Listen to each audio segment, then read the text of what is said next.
morning work day. Where are you? It seems as if, people are still recalibrating, trying to catch their, their breath. Their breath.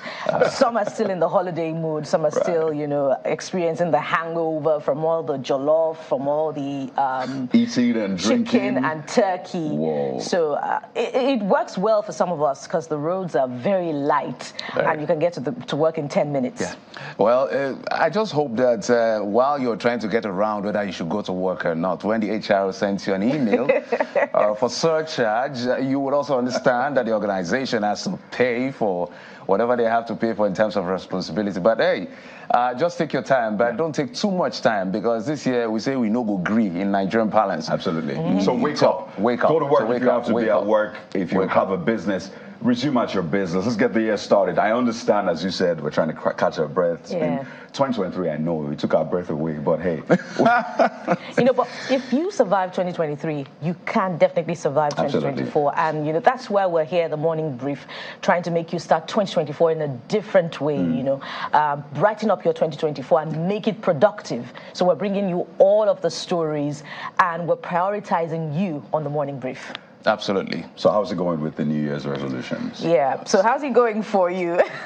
No, he's actually asking you, how's your own New Year resolution going? Because you had quite a list. You had quite a list. How market, as they say. Well, I've been checking up a few sites and, reflecting on whether to hit the application button first, or think about it. Think about what exactly I want to do. I see. Well, for me, I'm just trying to wake up earlier than usual. I'm nocturnal. I'm nocturnal by nature. I work into the night, but now with the show, you have to wake up earlier and just so your body clock is changing, trying to adapt to the changes. So it's going well. At least for that, is working for me. So trying to catch your breath to make the alarm has rang again. Okay, but when you wake up, get to the bathroom, like we got to go for the morning brief and put the energy on. So yeah, we're excited. I'm very, very excited. We're curious. How market for you? That's what we say here in Lagos. When they say how market, how is it going? Third day into the year. I kind of like this year, guys. It looks like an easy year. Monday was the first, Tuesday second, Wednesday third. So it looks like the year is quite easy. Before Sunday can be the first, and then Tuesday is the second, and you're trying to recalibrate. But it looks like it's quite easy. Yeah, perhaps an easy-going year. It's following the days of the week. I think it's too early for you to conclude before you get swamped. Well, for me, I think it will be a great February or March. I know, and they say January is like 72 days. Yes, exactly. So let's wait to see what the year holds for us. But let's know, how market for you? Have you abandoned your New Year's resolution? I know it's either resolutions, vision board, goals. People have different things. Oh, you're fasting. Different things. Whatever it is you're doing, we want to know. Yeah. So tweet at us, #CTV Morning Brief. You know the drill. Let us get the conversation started right here on the show. And yesterday we talked about personal financing. So how's it going for you? How much of inspiration did you get? Particularly because it's January, the school fees month. Jeff. You didn't want to remind them of that. I'm trying to focus on. You didn't want to remind them of that. And of course, we're going to be talking about a lot of things today. One of the things we'll be talking about. So for those of you who came into 2024, maybe you didn't have a job last year and you're saying this year, I need that job as badly as I can get it. Well, we have you, and we've got you covered today on the show because, hey, we brought the right expertise for you to guide you. Maybe there are things, or one or two things you're not doing right in terms of your application, posturing of your CV, or I don't know, whatever it is you're doing that may not be right. Maybe you have to listen in to find out exactly from these experts exactly how to apply for that job and get.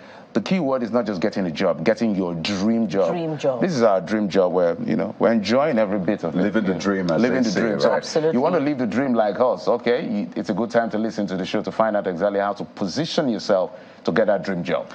We need to ensure, especially that skills gap is also blocked. I know we've talked about how manpower is in Nigeria. Yes, Nigerians are some of the best people you'll find around, but there's always a skills gap you need to plug. You need to ensure that you move from where you are to where you ought to be. So that will form a major part of our conversation. Exactly. But hey, guys, the trending conversation about the certificate, will I say ban, the suspension and all that, certificates from Benin and Togo. I know a lot of students have been affected. A lot of them have been speaking on social media and off social media. So that will be a major talking point for us. We'll give you the backstory. And I think this was a certificate that caused the federal government to make that decision. ESGT.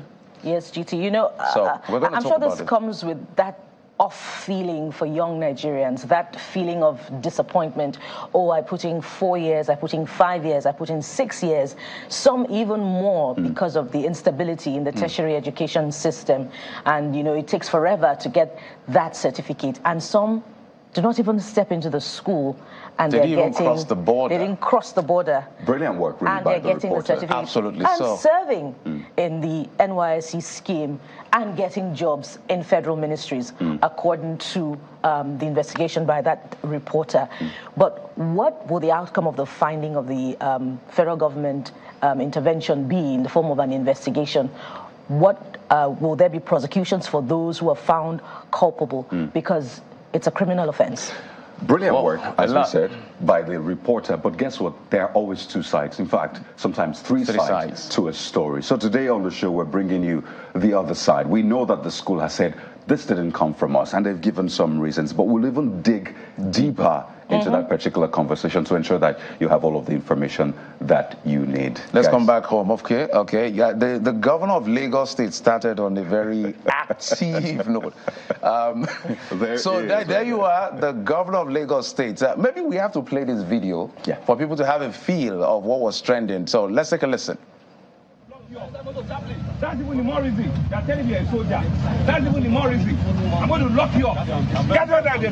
Get in down there. Very sorry, sir. This boy, I'm telling me a soldier. Just take 4 of them. Yeah, lock him up. Telling me he's a soldier. Put him there. You people that you all copy me. Maybe I should arrest you. No, sir. Come on, the passenger. I'll put him that too. Then you know. Madam, you're a graduate at the you're going to Okada, and they're taking you one way, and you put it on Facebook, on a road that I've done. Is it good? And they will not hit you, you go and fall and you die. They'll say government killed you. What a shame. And we're all praying that you have a better country. Post it and tell people, this is what the kind of thing that you see. In 20 minutes, I'm sure they will still carry another person.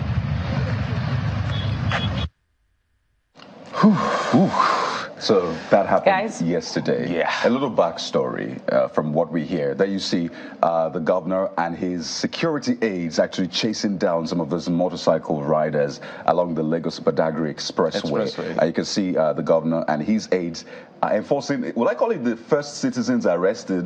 Because we know citizens arrest, but this is the Lagos first citizens arrest. It's governor's arrest. It's called governor's arrest. So there you go. So this happened on Lagos-Badagry Expressway.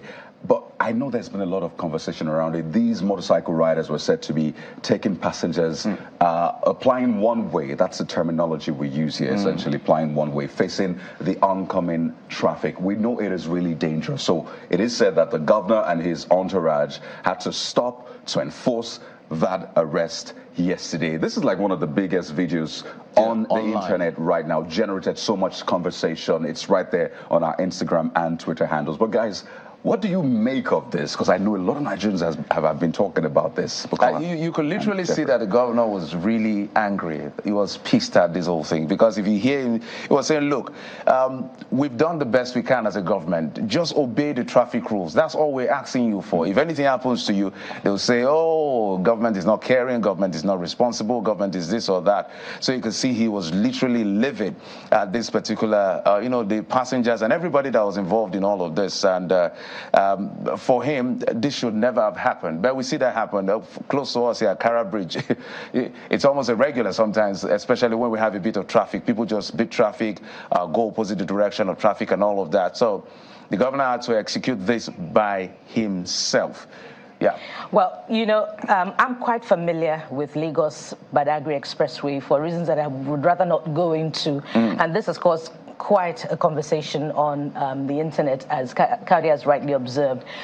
It's a laissez-faire culture that persists on Lagos-Badagry Expressway. This is a tip of the iceberg considering what actually happens. When you begin from Mile 2 and you go further down to Agboju, to Alakija, the road is dominated, and I use the word dominated deliberately, by articulated vehicles, and the state government has not quite found a hang of that situation. And talk less of, the motorcycles, that run amok along the expressway. And this also speaks to capacity for the Lagos State Traffic Management Agency, who are very few and far between on this stretch of the road that goes, down to the Vokes area. So for the governor to by himself be the one to try to restore normalcy to that road, then he has to enforce arrest himself. So it speaks. There's a lot to talk about. Definitely, there's a lot to talk about. So the only difference is that I wasn't wearing is maybe wearing last man t-shirt. But you know what? We have more for you on this particular conversation, the responses of Nigerians, perhaps more analysis on this, because it's a major one. It points to a lot of things in our society. But we'll take a quick one now. When we return, we'll bring you the top stories for the day. These are some of the stories you'll be talking about today, and that's in a moment. Stay with us right here. It's still the Morning Brief.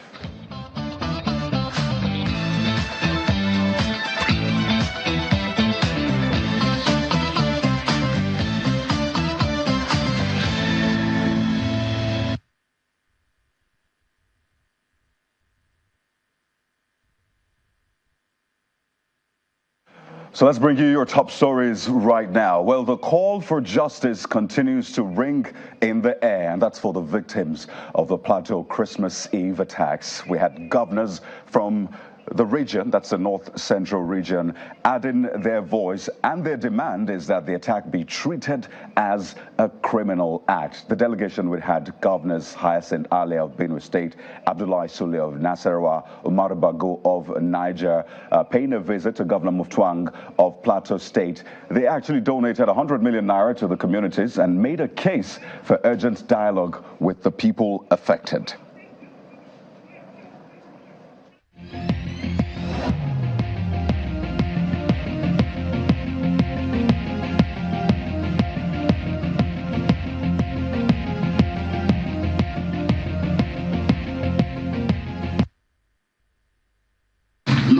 All the four of us seated here were in Rwanda.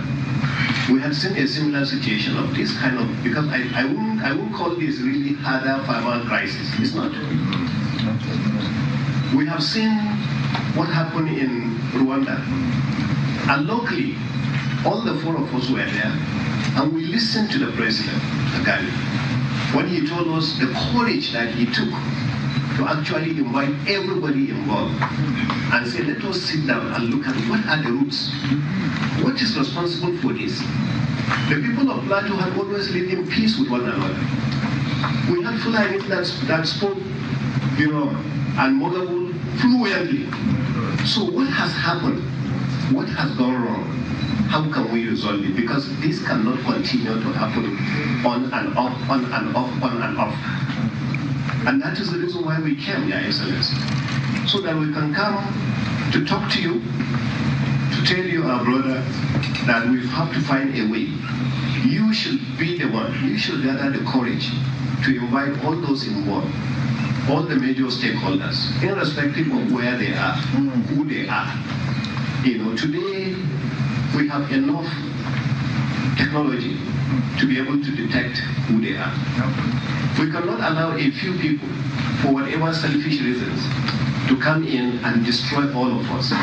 Because at the end of the day, those who are suffering have nothing to do with this minority. It's innocent people that are being slaughtered, are being killed by criminals. Because that's the word to use for anybody who will just come. It's not about Fulani. It's not about herders. This is about criminals. And we should take it as such and address it as such. I'm not afraid. That's Governor Siminalayi Fubara of Rivers State, who says his acceptance of the peace brokered by the president is not out of fear, as he explained the rationale behind the resignation of Edison Ehie, the leader of the four lawmakers loyal to him, from the State House of Assembly. Well, according to Governor Fubara, the decision, which is part of the implementation of the peace deal brokered by the president, is considered to be in the interest of the state. And he was speaking at the New Year's Day banquet at the Government House in Port Harcourt, where he notes that the residents will have been the biggest casualties if the political crisis had persisted.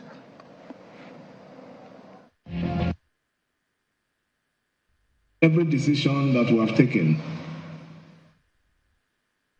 it is not born out of fear, but because we have the interests of our people. and who have respect for elders. The President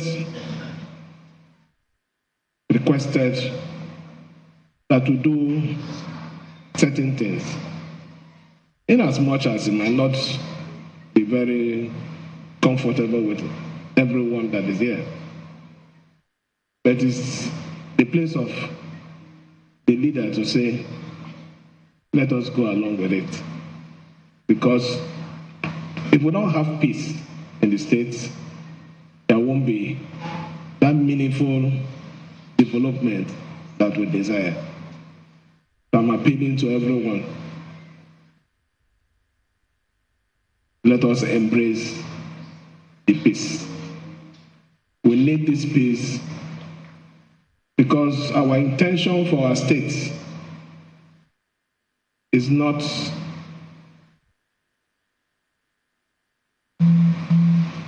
because of our own personal interests.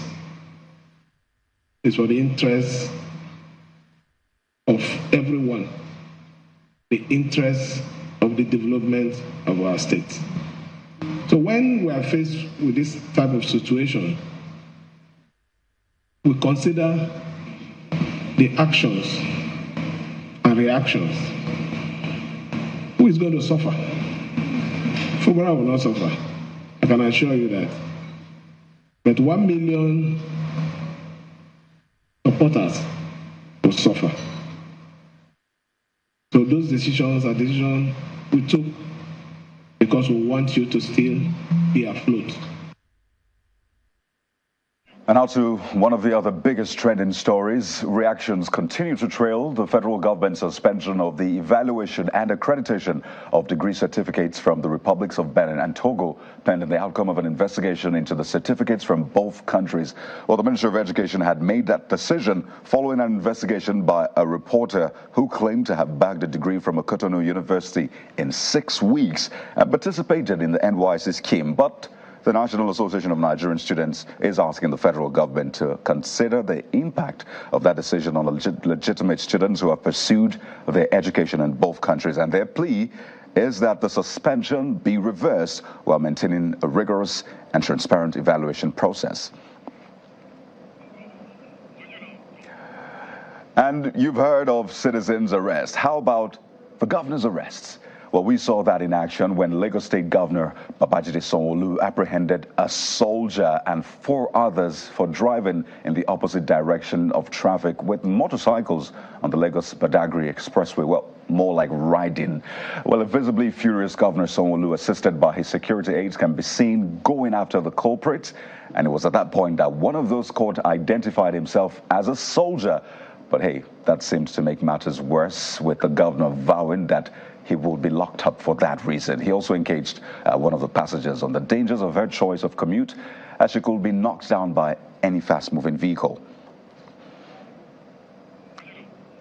Now, here's something to watch out for. A report by the United Nations Office for the Coordination of Humanitarian Affairs is predicting a drop in the production of grains such as maize, millet for Nigeria and some other West African countries. Now, according to the West Africa Regional Supply and Market Outlook, which is called, this decline is anticipated due to climatic challenges, insecurity, and rising production costs. But, well, there's some good news, you might say, as the UN body's report projects an increase in rice production, thankfully, as well as an optimistic prospect for most root tubers and cash crops within the region this year.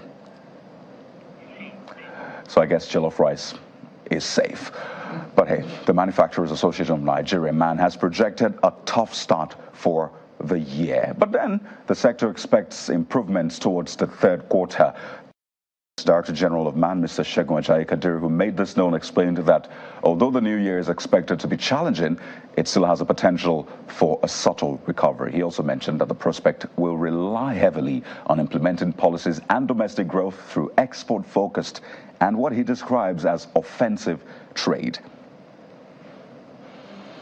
Well, outside the country, it's a messy diplomatic situation playing out in the aftermath of Israel's killing of the deputy political head of Hamas, Saleh al-Aruri, in a blast in the Lebanese capital, Beirut.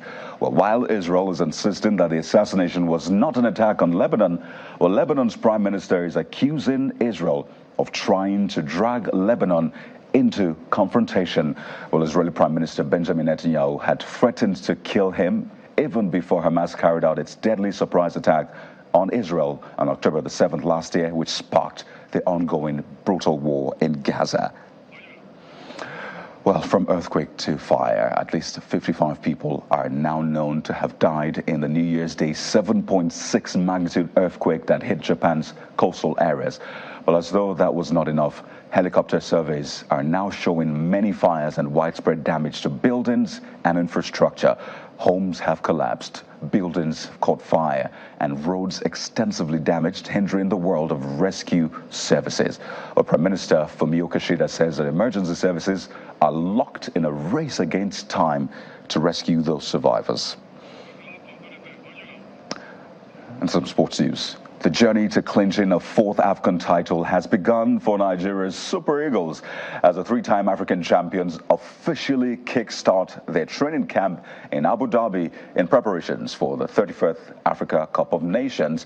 Well, having missed out on the last edition in Cameroon in 2021, expectations are high, as you'll expect, as the team hopes to reclaim the title which they last won in 2013. So will this be the year for the Super Eagles?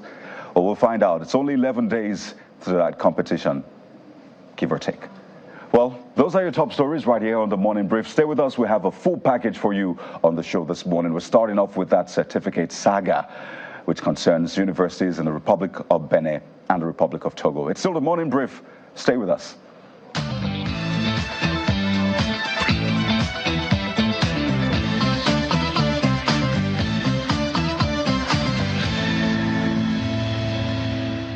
Our website, channelstv.com, has more information on our top stories and others. Subscribe and watch Channels Television's live stream on YouTube and other social media platforms using your mobile device browser, or download the Channels TV app for Android and iOS devices from their respective stores. You can also watch us via your smart TV platforms on Apple TV, Android TV, Fire TV, and Roku. Channels Television, ubiquitous. Stay connected to the world with Channels TV Podcast and get all the trending stories. Simply log on to channelstv.com, click on podcast, select the program of your choice, and listen. Our podcast is available on Apple, Google, and Spotify. Tap the expertise you trust. Touch the stories that touch you. Anytime, anywhere.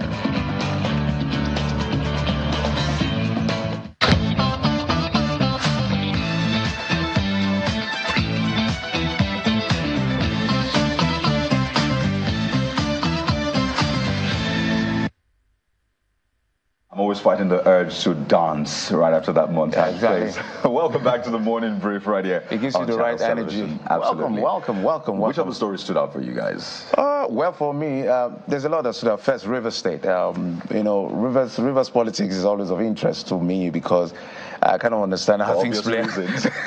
But the governor has made a very strong statement. Look, whatever I did is just to make sure that the casualties are not, the people don't feel the heat. But there's a lot to talk about when it comes to Rivers politics.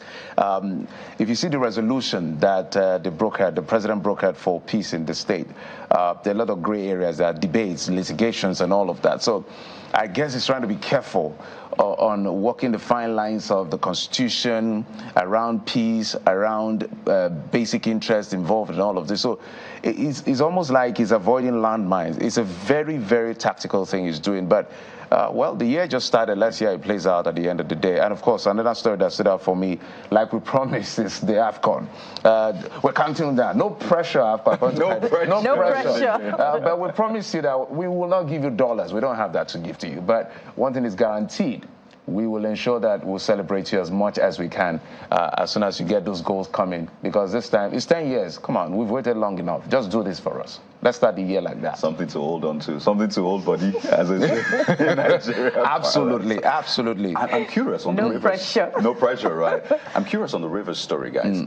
For some people, they think the governor has been a coward, and that's been the narrative for some section of the social media, saying, we expected you to show the Rivers man that you are, and all of that. I know you understand that backstory, guys. So it's a tricky one, as you said, for the governor. But do you agree with those? Because he's had to say, I'm not afraid. But do people really believe that he's not afraid? Is it that people don't quite understand what happens behind the walls of governance? Because what you see from out there is different from what really happens. How should people internalize this? So do you think they have some sort of, credit for saying that the governor is afraid, saying that he should have stood up to the president, his predecessor, and the rest? Well, there are many reasons for that, Kadi. First of all, one of the reasons that may inform that narrative, to the Rivers story, is that perhaps his case has not been finally determined in the courts.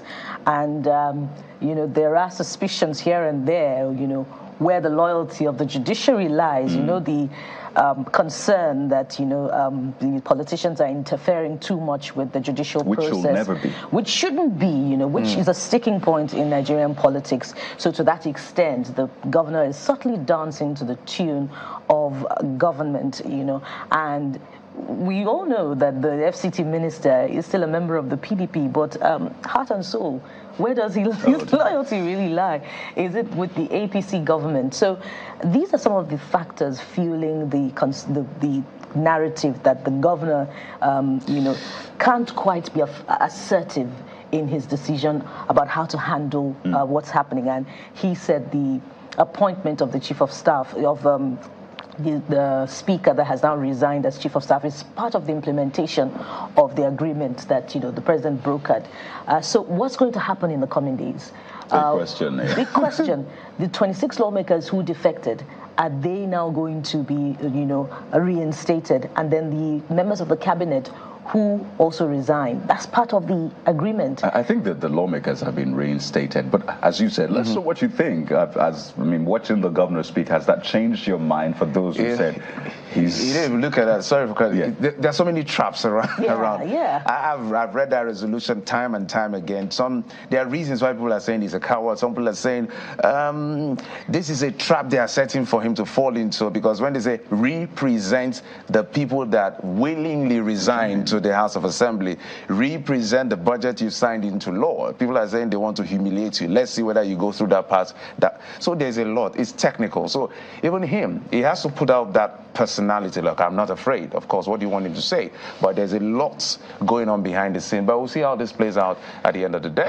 It's not every day. It's Rivers politics, by the way. Yeah. It's never easy. So it's always not expect the drama. It's not for the faint-hearted. I've always said Rivers politics is not for the faint-hearted. It's either you go big or go home. It's simple. Well, beyond politics, guys, another thing that stands out for me, and this is for good reason, it affects Nigerians, the generality of Nigerians, is that concern about grain production that is going to go dip in 2024. Perhaps they haven't gotten wind of the president's announcement. That's the international community now, that, hey, we're planting 500,000, we're cultivating 500,000 hectares of land for maize, wheat, millet. But that conversation we had with one of the presidents of the associations of farmers in the country just yesterday is quite telling about how prepared government is, for the planting season. She spoke of concerns about mechanization, the lack of it, the lack of empowerment for women farmers who are predominant on the scene, and the lack of storage to prevent post-harvest losses. So that's quite significant, and that's set the agenda for what the planting season should look like if the government is serious about implementing this. So that stands out for me. Something to definitely look out for, because it's a big deal, really. We need to look at what the people are saying. Now, it's not every day that you get arrested and put in an SUV.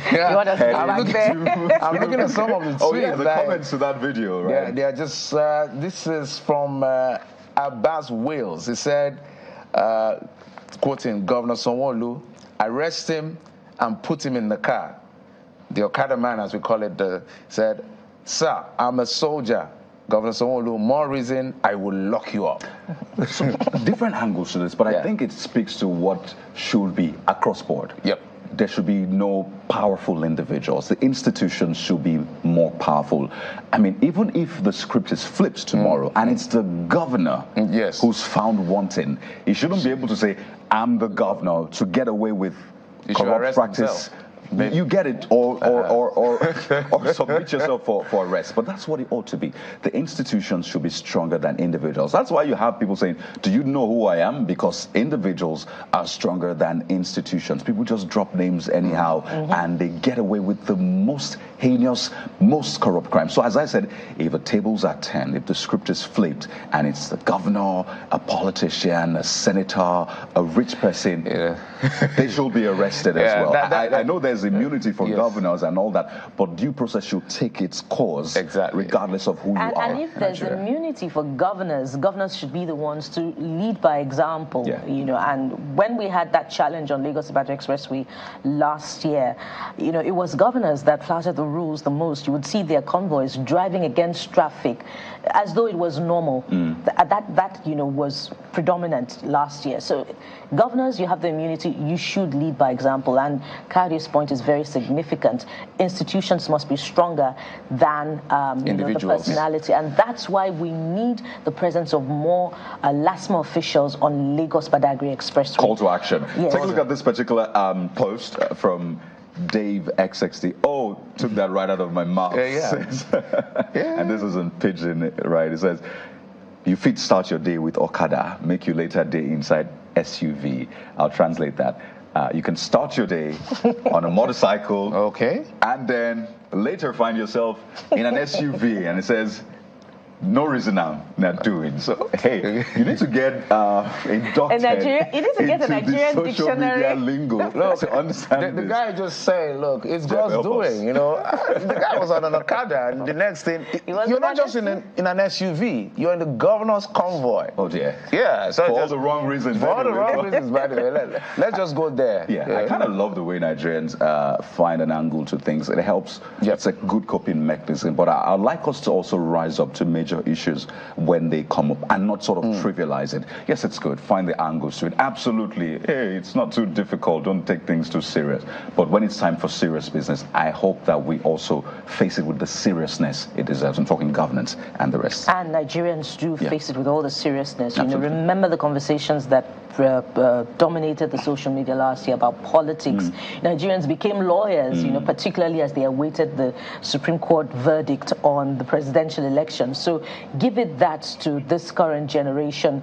They are up and about, and you know, they dig into the books when they need to, and you should, you know, because the morning brief is going to challenge you this year as well.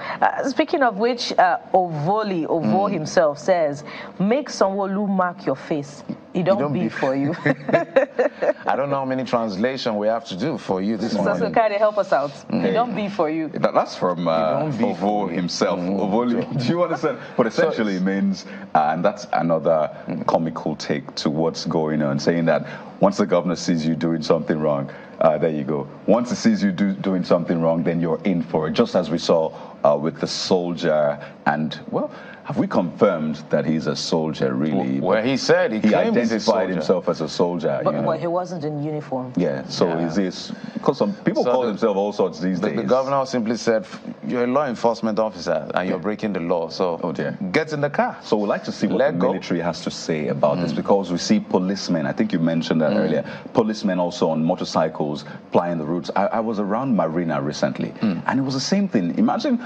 walking in the right direction of traffic, and you have to always look back because there are motorcycles coming.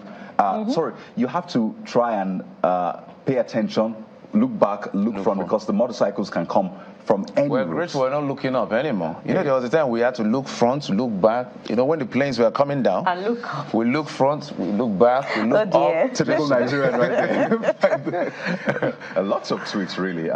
This one says, what did this one do? We vex a whole governor. Okay, how do I say that? What did this guy do that made the governor really pissed? Because you could see the governor was really livid and angry, and he just wanted to, look, you just got to go. So, yes, that's what it means. Sidex tweets says, this video, they give principal and stubborn student vibes. So I imagine that the governor, that's the next tweet, by the way, the governor is the principal, and what the rider, the soldier, is a stubborn student.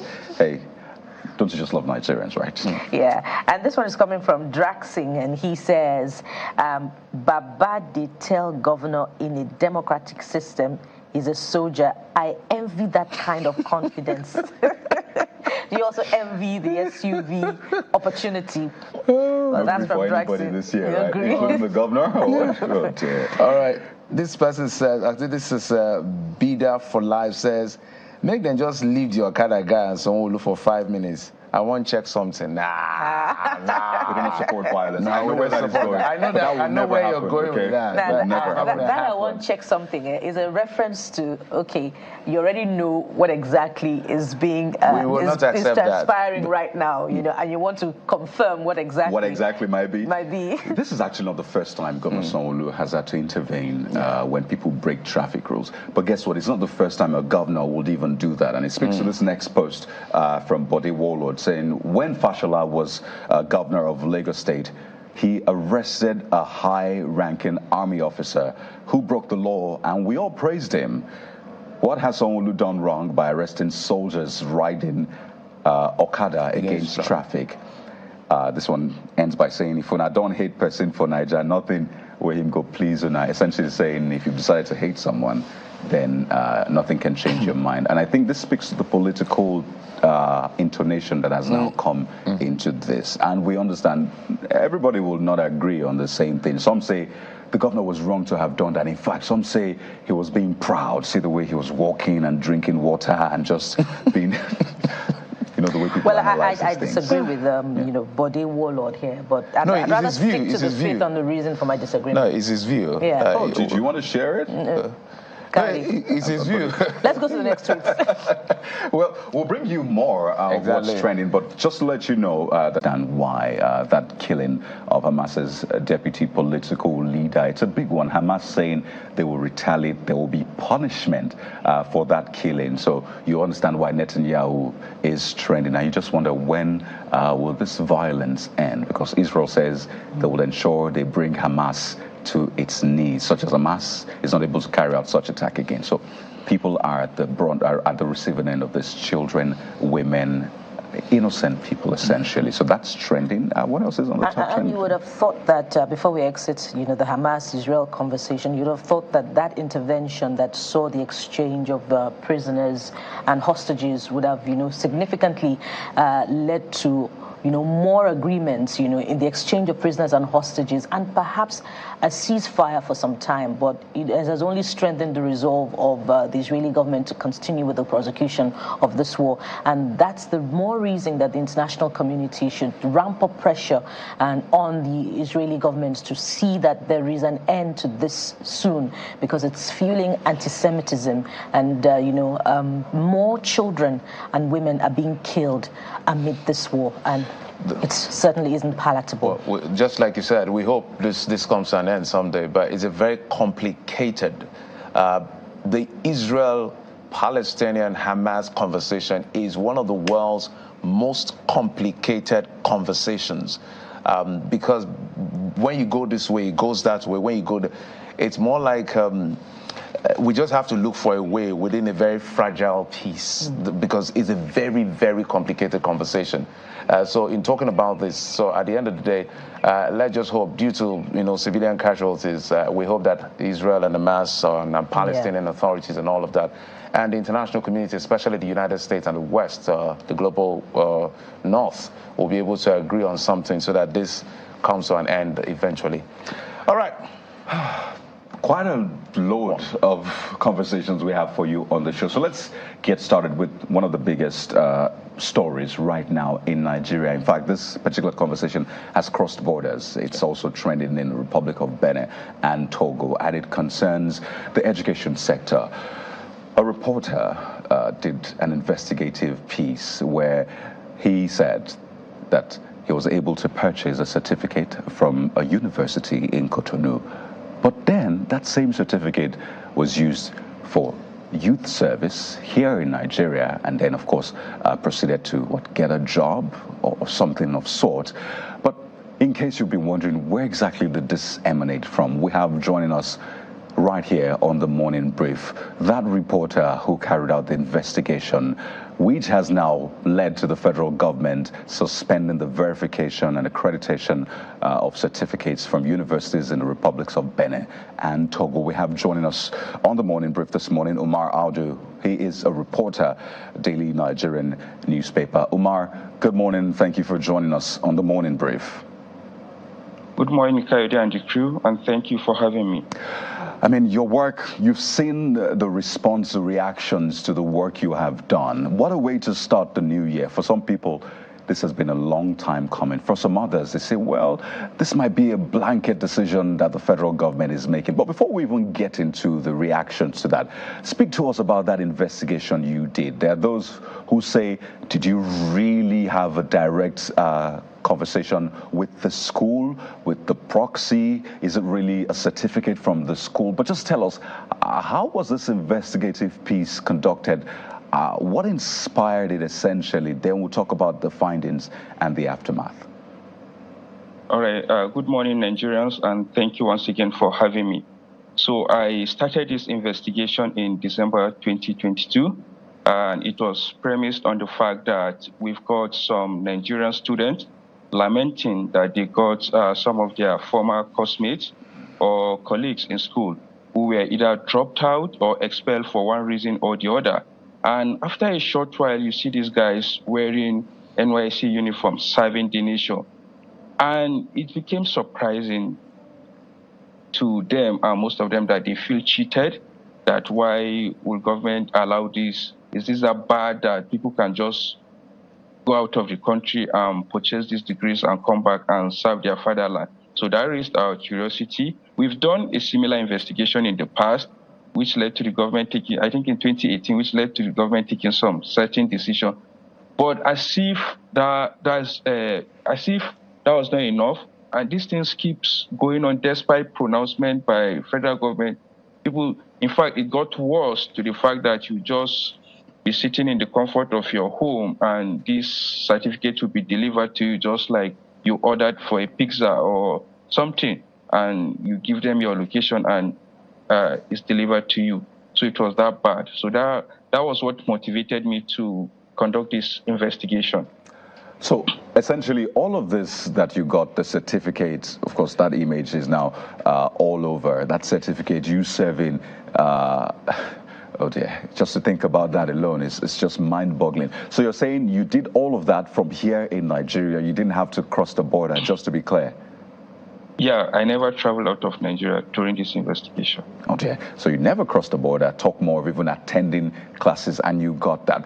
But the school, I imagine you've seen the reaction from the school saying that, hey, we don't have a record of you, the reporter that did the story. That certificate did not emanate from us. Our certificate carries certain things, and well, it doesn't look like this is ours, even though they say investigation is being conducted as well. So how do you react to that? Because the school is saying, no, we are never part of this, and this is not from us.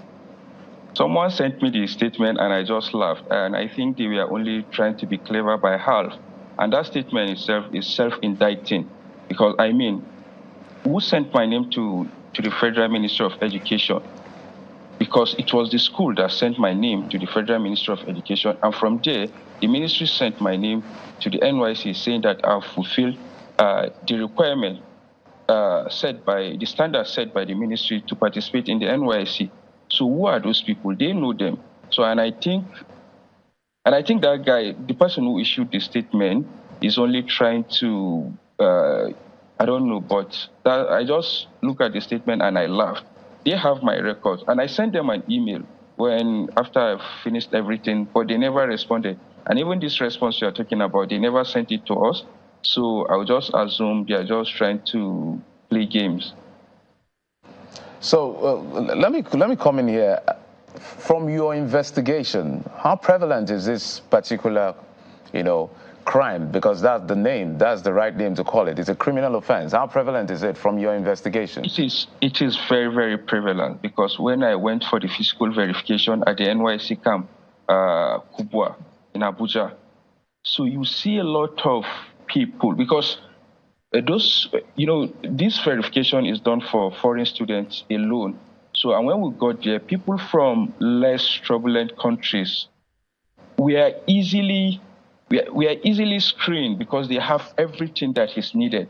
But those of us from Cotonou and Togo, it was a tedious process, and you see over 50 of us lacking one thing or the other. You see that your entry and exit stamp is not up to date, or residence permit. So there were a lot of issues, and those of us who were victims, we are many. We are more than 50.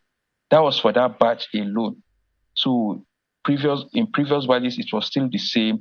It was still the same issues for people who study from Benin. And what that tells you is that anybody you've seen having this kind of issues is definitely, they don't pass through the process as it's supposed.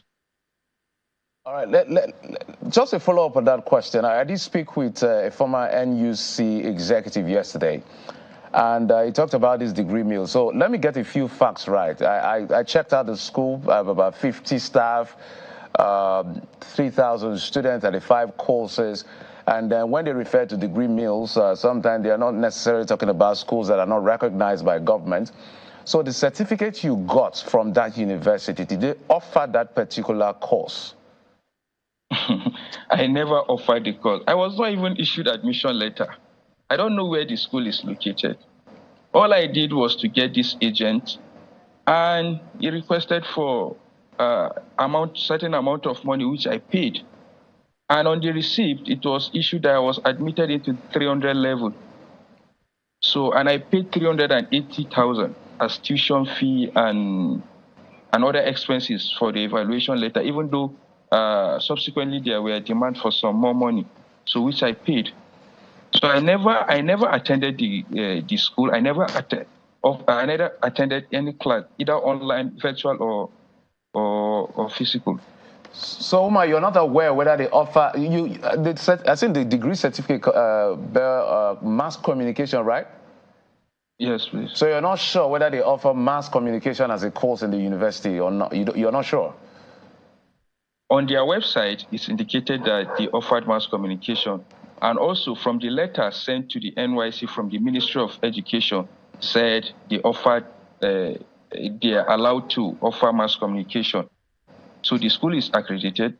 The course is also accredited by the Federal Ministry of Education.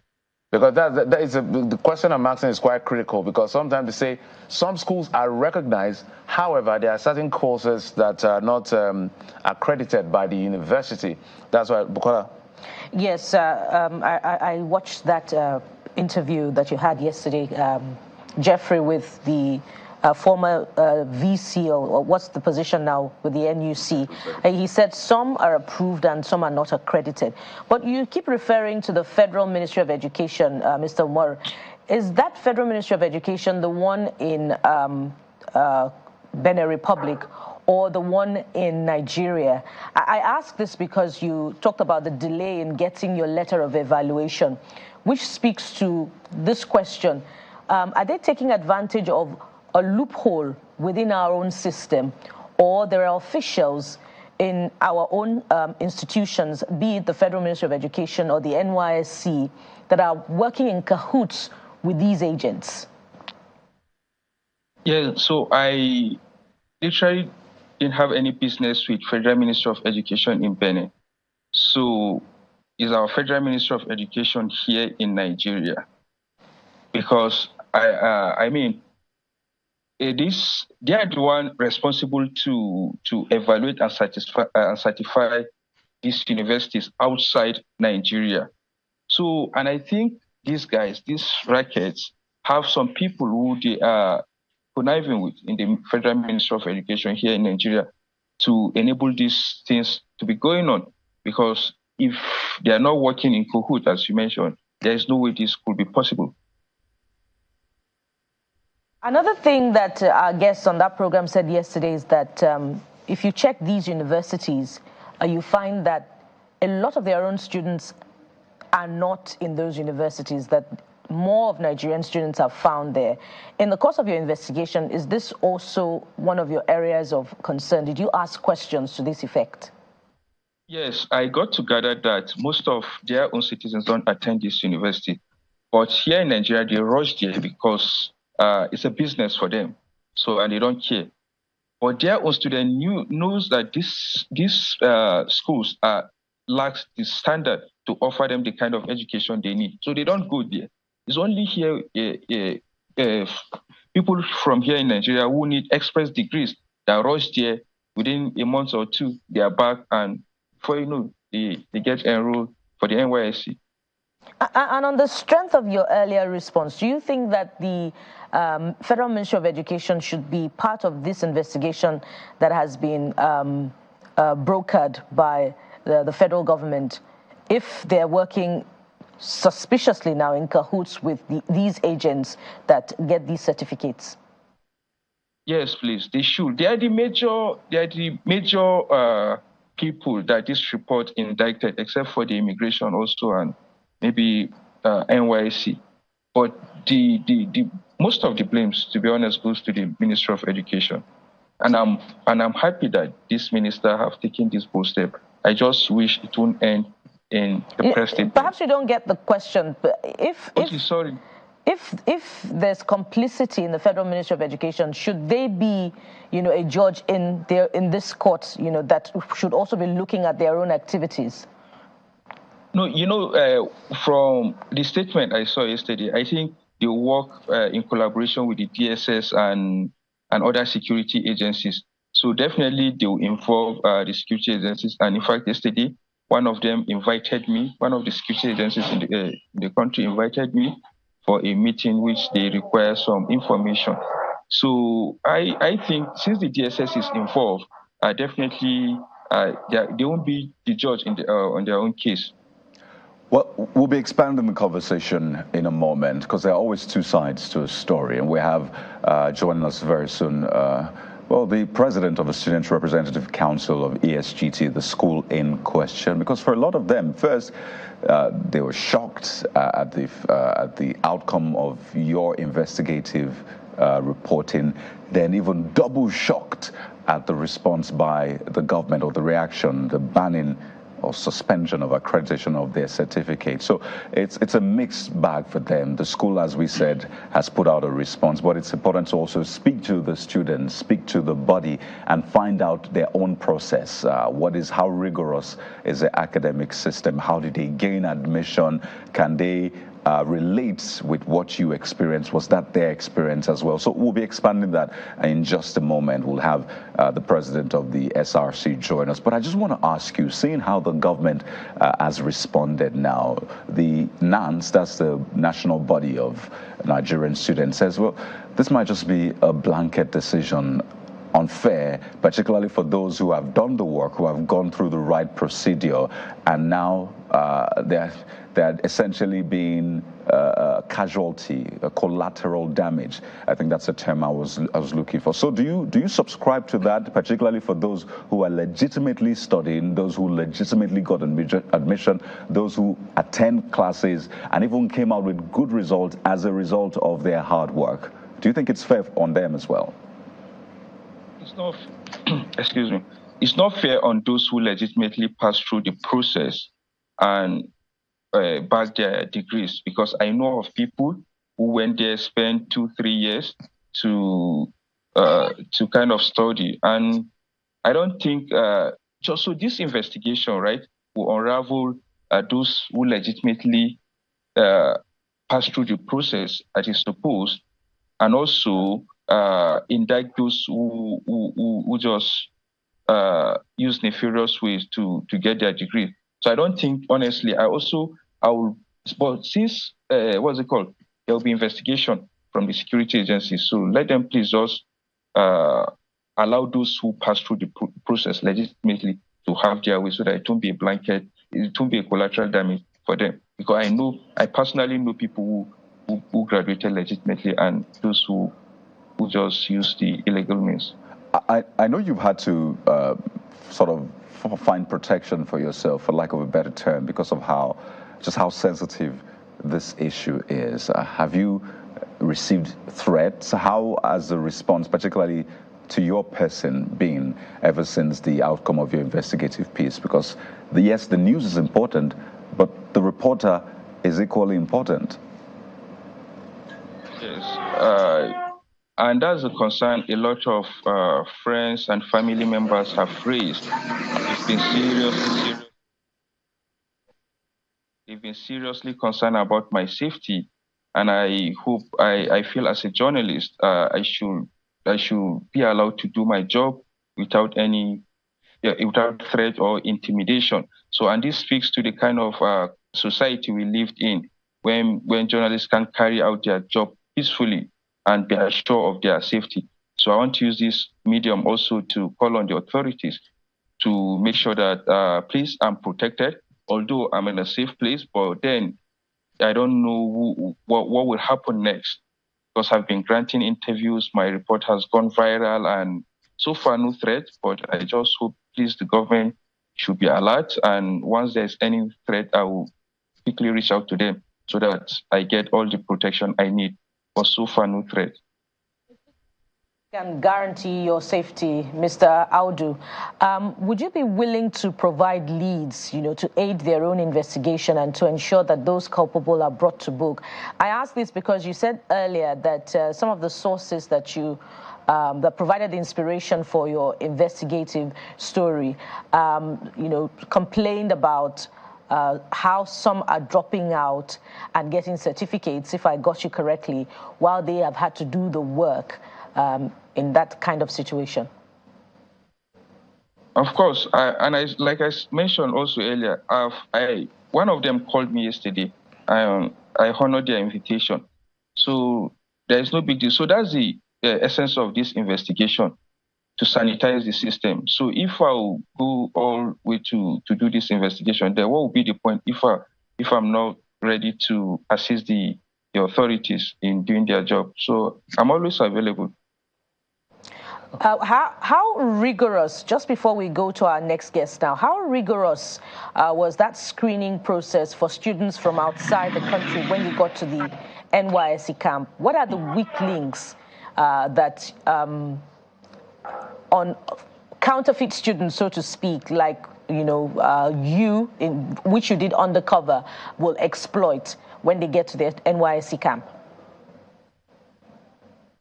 Before I got to the NYSC camp, so once you get your evaluation letter and everything ready, so NYSC will subject you to online and physical verification.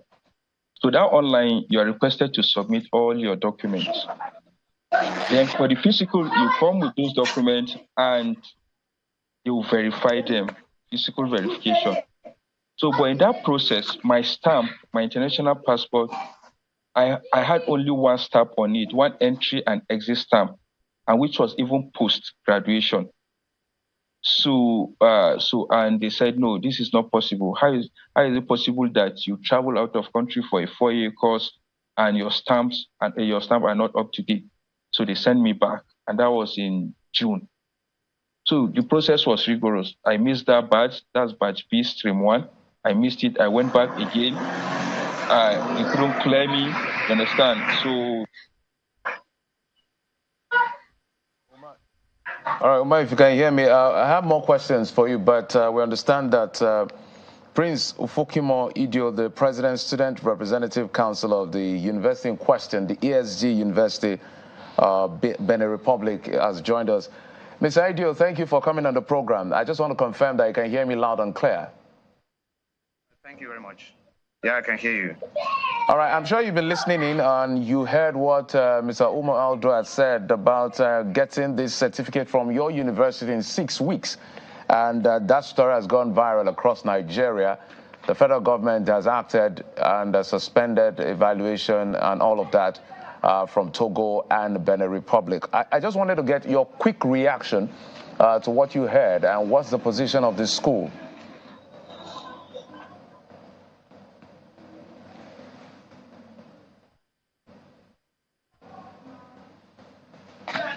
Mr. Idio, did you get my question? Are you with me? Yeah, Mr. Hello? All right, Mr. Idio, if you can hear me, I want to be sure, did you get the question I asked? Oh, God. Network. All right, let me come back to you, Mr. Audu. One of the things I wanted to find out, I'm sure that in doing a report, you would have kept a record. They say the best way to follow a story is to follow the character. So let's do some money tracking. You say you spent some money.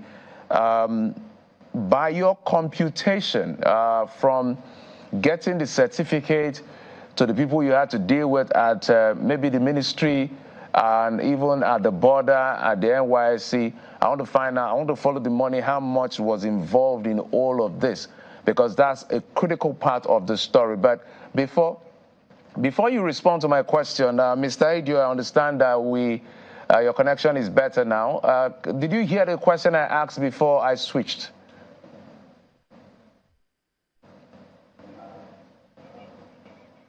All right, let me come back to you, Mr. Audu, if you can respond to my question on following the money. Okay, I spent roughly 600,000. Okay, so walk us through how you spent this money. How much did you spend to get the certificate? I think when I read your story, I saw that you, when the issue of whether or not you had to cross the border to go to the school, you needed to spend some money. So walk us through all of the elements of that money. Let's track the money. Okay, so I didn't go to the border. Okay. I only gave money to an immigration official to help me get, what's it called, ECOWAS passport and a backdated stamp for Nigerian immigration and Benin. How much did you spend in doing that? I spent about 150,000. 150,000? Yes. So I wanted to put it on record that with 150,000 for those who carry out all of this. Now, let me find out from you. Bukola has asked the question, but let me go a little deeper. In terms of when you went to the NYSC camp and you had to go through all of this screening, one of the things you mentioned in your report is the fact that when you were trying to mobilize and all of that, your phone number and your email, they flagged, but when you were able to resolve that, how were you able to, bypass maybe the thumbprint and all of that?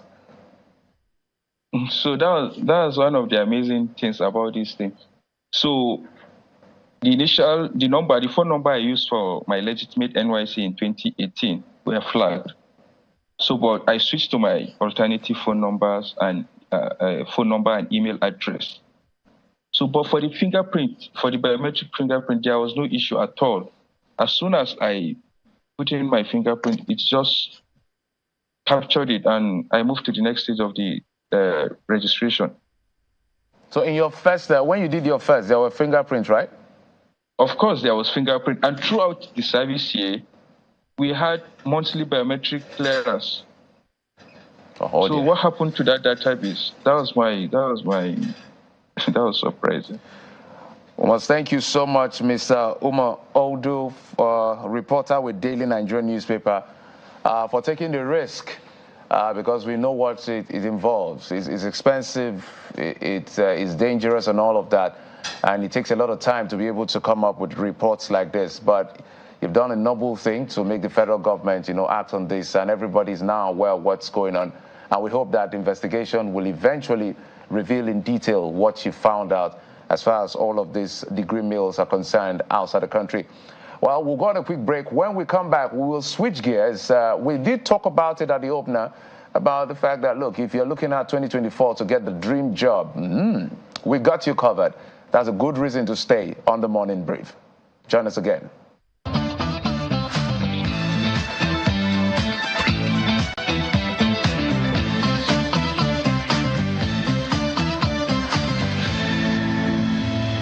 Have you heard the that you can now print glossy, high-quality, 7 pages, A2 size wall calendars for just 120,000 naira only, and A3 size for just 60,000 naira only. And it will be produced and delivered to anywhere of your choice in Nigeria within 96 hours, without even having to leave your room. Listen, this is how it works. Just open WhatsApp, send your pictures and other content, and you will receive your custom design online for your approval within 24 hours. What are you waiting for? Call our hotline for more details on 0913-156-5016, 0812-794-9323, or 0815-508-8279, or visit our social media pages. CAS Prints, digital printing at super speed. Investing in the capital market can be tricky as the numbers move in different directions. Sometimes the bull bellows, other times it's the beer that roars. In all of these, an investment decision has to be made. On Capital Market, we help you take the right decision. Join us at 7 p.m. every Saturday, only on Channels Television. Capital Market, investment tips for you. Government's fundamental duty as enshrined in the Constitution is to improve the welfare and well-being of Nigerians. At the seat of power, government is constantly making policies and decisions that affect you. On Dateline Abuja, we try to sort through these policies and the inaction of government to help you make sense of them all. There is competition for resources as a result of the impact of climate change. We are reacting. The reaction is actually a sign of failure. Dateline Abuja, showing at these times on Channels Television. It's a fast beat, unpredictable and full of surprises.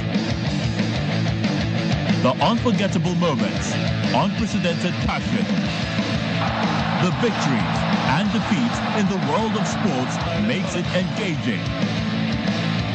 Fasten your seatbelts as we take you through every update in the news and on our shows. We define the moments of true sports. Join us.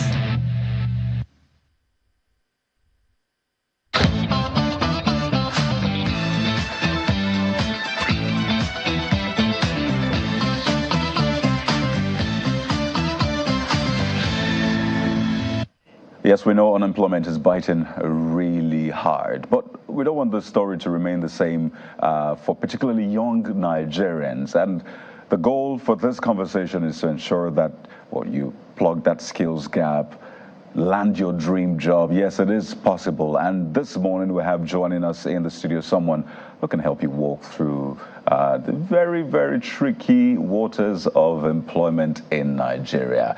We have Oluyemi Adeosun. He's on the governing council, an elected member of the Chartered Institute of Personal Management. That's the Apex HR body, a research fellow, Lagos Business School, over 18 years of experience, and of course, human resources professional. Good morning. Thank you for joining us. To add, Kayode, he has 47 research papers. Thank you so much. Good morning. Thank you for having me. I mean, if we had to go through your CV, because I imagine you have a CV as well. It's a long one. It's a long one. Yes. But speak to us, really. Maybe we should start by asking, why is there so much unemployment in Nigeria? I know recent research or analysis were done by the NBS in partnership with other bodies, and he put the unemployment figure low. But we've since seen the president speak to the one that we know about, the over 30%. So why do we have so much unemployment in Nigeria? So, let me just start by saying that the change in employment rates is not out of place. You know, sometimes we blame regulators and agencies and stakeholders. They actually changed the rate following the ILO, International Labour Organization's adjustments of the methodology. So it's not an initiation of the Bureau of Statistics in Nigeria. Now, the timing. And the other thing will have been, once you are changing, you may need to also calibrate for the past, so that when we are comparing, we are not comparing 4.1 to 33%, because it will just suddenly make us look good. But what do you think about the argument that rebasing has caused us to lose sight of what exactly is the magnitude of the situation? And that is why I said, in rebasing our current reality, we should also have said Q1 2022 in the rebase format will have been, for example, is it 7.1? Just for comparison's sake. But rebasing is something that is normal in statistics from year to year. Otherwise, when you are comparing across countries, you will not be comparing in a reasonable manner. Compare apples, oranges, yes. and all. But it looks like the government is still aware of the fact that we have 33% unemployment rate. So I wanted to ask, is it that because people are unemployable or the jobs are not there? What exactly is responsible for that? There are multiple factors, part of which you have mentioned. First and foremost, there are always jobs. Two angles to these jobs. One, some people, because they are educated, see certain jobs beneath them. They don't want to do the job because they feel they are too educated for those kind of jobs. Is that underemployment? They will see it as underemployment. They will see it as underemployment. But sometimes, if you look at dignity in labor, it may not necessarily be underemployment because sometimes you need to start from somewhere and grow to somewhere. The way to the dream may be a nightmare sometimes. I'm also trying to speak to the Nigerians listening because I don't want it to be government. Right. You understand? Now, there are also jobs, for example, in tech space, IT space, for example, among others, that certain Nigerians don't have the skill set yet. So maybe there are 10,000 vacancies, you have 6,000 people fully qualified as of now. There's also information asymmetry, where there are jobs, but maybe the job is in Abuja and then the person is location rigid. I want to be in Osogbo. If you want to do certain kind of jobs, you may need to be geographically mobile. Maybe move to Abuja, move to Lagos, move to Port Harcourt, or move to Bauchi. But there are variables, within that possibility or availability, job availability. What if it's in Abuja and there are accommodation concerns in Abuja? You will have to work around it. So if you want to be a pilot, you can't be a pilot in Elisha. With due respect, there's no hairline there. For now. And there's no haircut there. We're working towards it, I guess. But for example, if it is IT, you may be anywhere as long as you have good internet and electricity. So it depends on the sector you are playing. Okay. So again, people also need to know that the needs of the society is evolving. And the skill set required is evolving. Then there's also, from an individual perspective, passion and interest. But you must now look for the intersection between your passion, your training, your interest, and the needs of the society. So if you are passionate about something, but the society is not interested in the service, you may need to navigate and evolve. Okay, so what if I'm amenable to all of these requirements, location, skill set, information, and all of that, and I have other competing applicants? Take us through the mind of HR personnel now. What are they looking for in the candidates that will stand out in their own perception? First and foremost, let me complicate the issue a little. Nigerians are not just competing with Nigerians for jobs in Nigeria. The job market has been globalized. Because some of the roles, for example, IT, you could be in Kuwait, India, Pakistan, and be working in Nigeria, or for a Nigerian firm, or on a Nigerian project. But on the flip side, it also now opens Nigerians to global opportunities. So there are also Nigerians today living in Enugu, working for a firm in Kuwait. So that we get the two dimensions. However, back to your question, I will mention a few things organizations are looking for. I'll be very generic so that we can relate. Irrespective of the nature of organization, every organization is looking for people who can help them make money. It doesn't matter whether you're a front desk, you are in sales, you are in HR, you are an engineer. We need people who will help us make money. It doesn't matter whether it is for profit or not for profit. The nomenclature will change. So an NGO will be talking about funds, donor. A bank will be talking about revenue, profit. But when we are speaking to a candidate, we are looking for a candidate that knows how their job, their role will help us make money. That's one. Two, every organization is looking for potential candidates that can help us manage costs. Again, it doesn't matter what your role is, because irrespective of your role, you can incur more costs for us. And no matter how much we earn, if our cost is higher, we'll go bankrupt. Three, every organization is looking for employees that can work within time. That's why we have SLA, service level agreement. That's why we have TAT, turnaround time. What is the greatest issue with customers? Not meeting time. So we need employees who can work within time. Again, employees, organizations, because they are thinking long term, are looking for candidates that have some leadership potentials. So that's why the basic role in an organization, in some we say management trainee.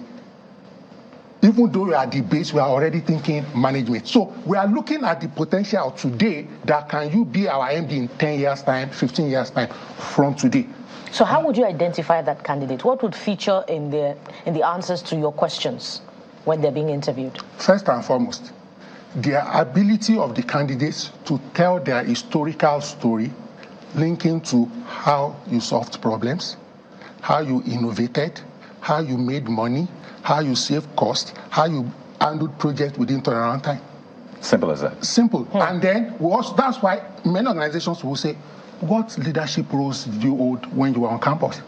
It doesn't matter whether you are the departmental president, you are a fellowship, you are an association. All those things are indicators. So it's like predictive.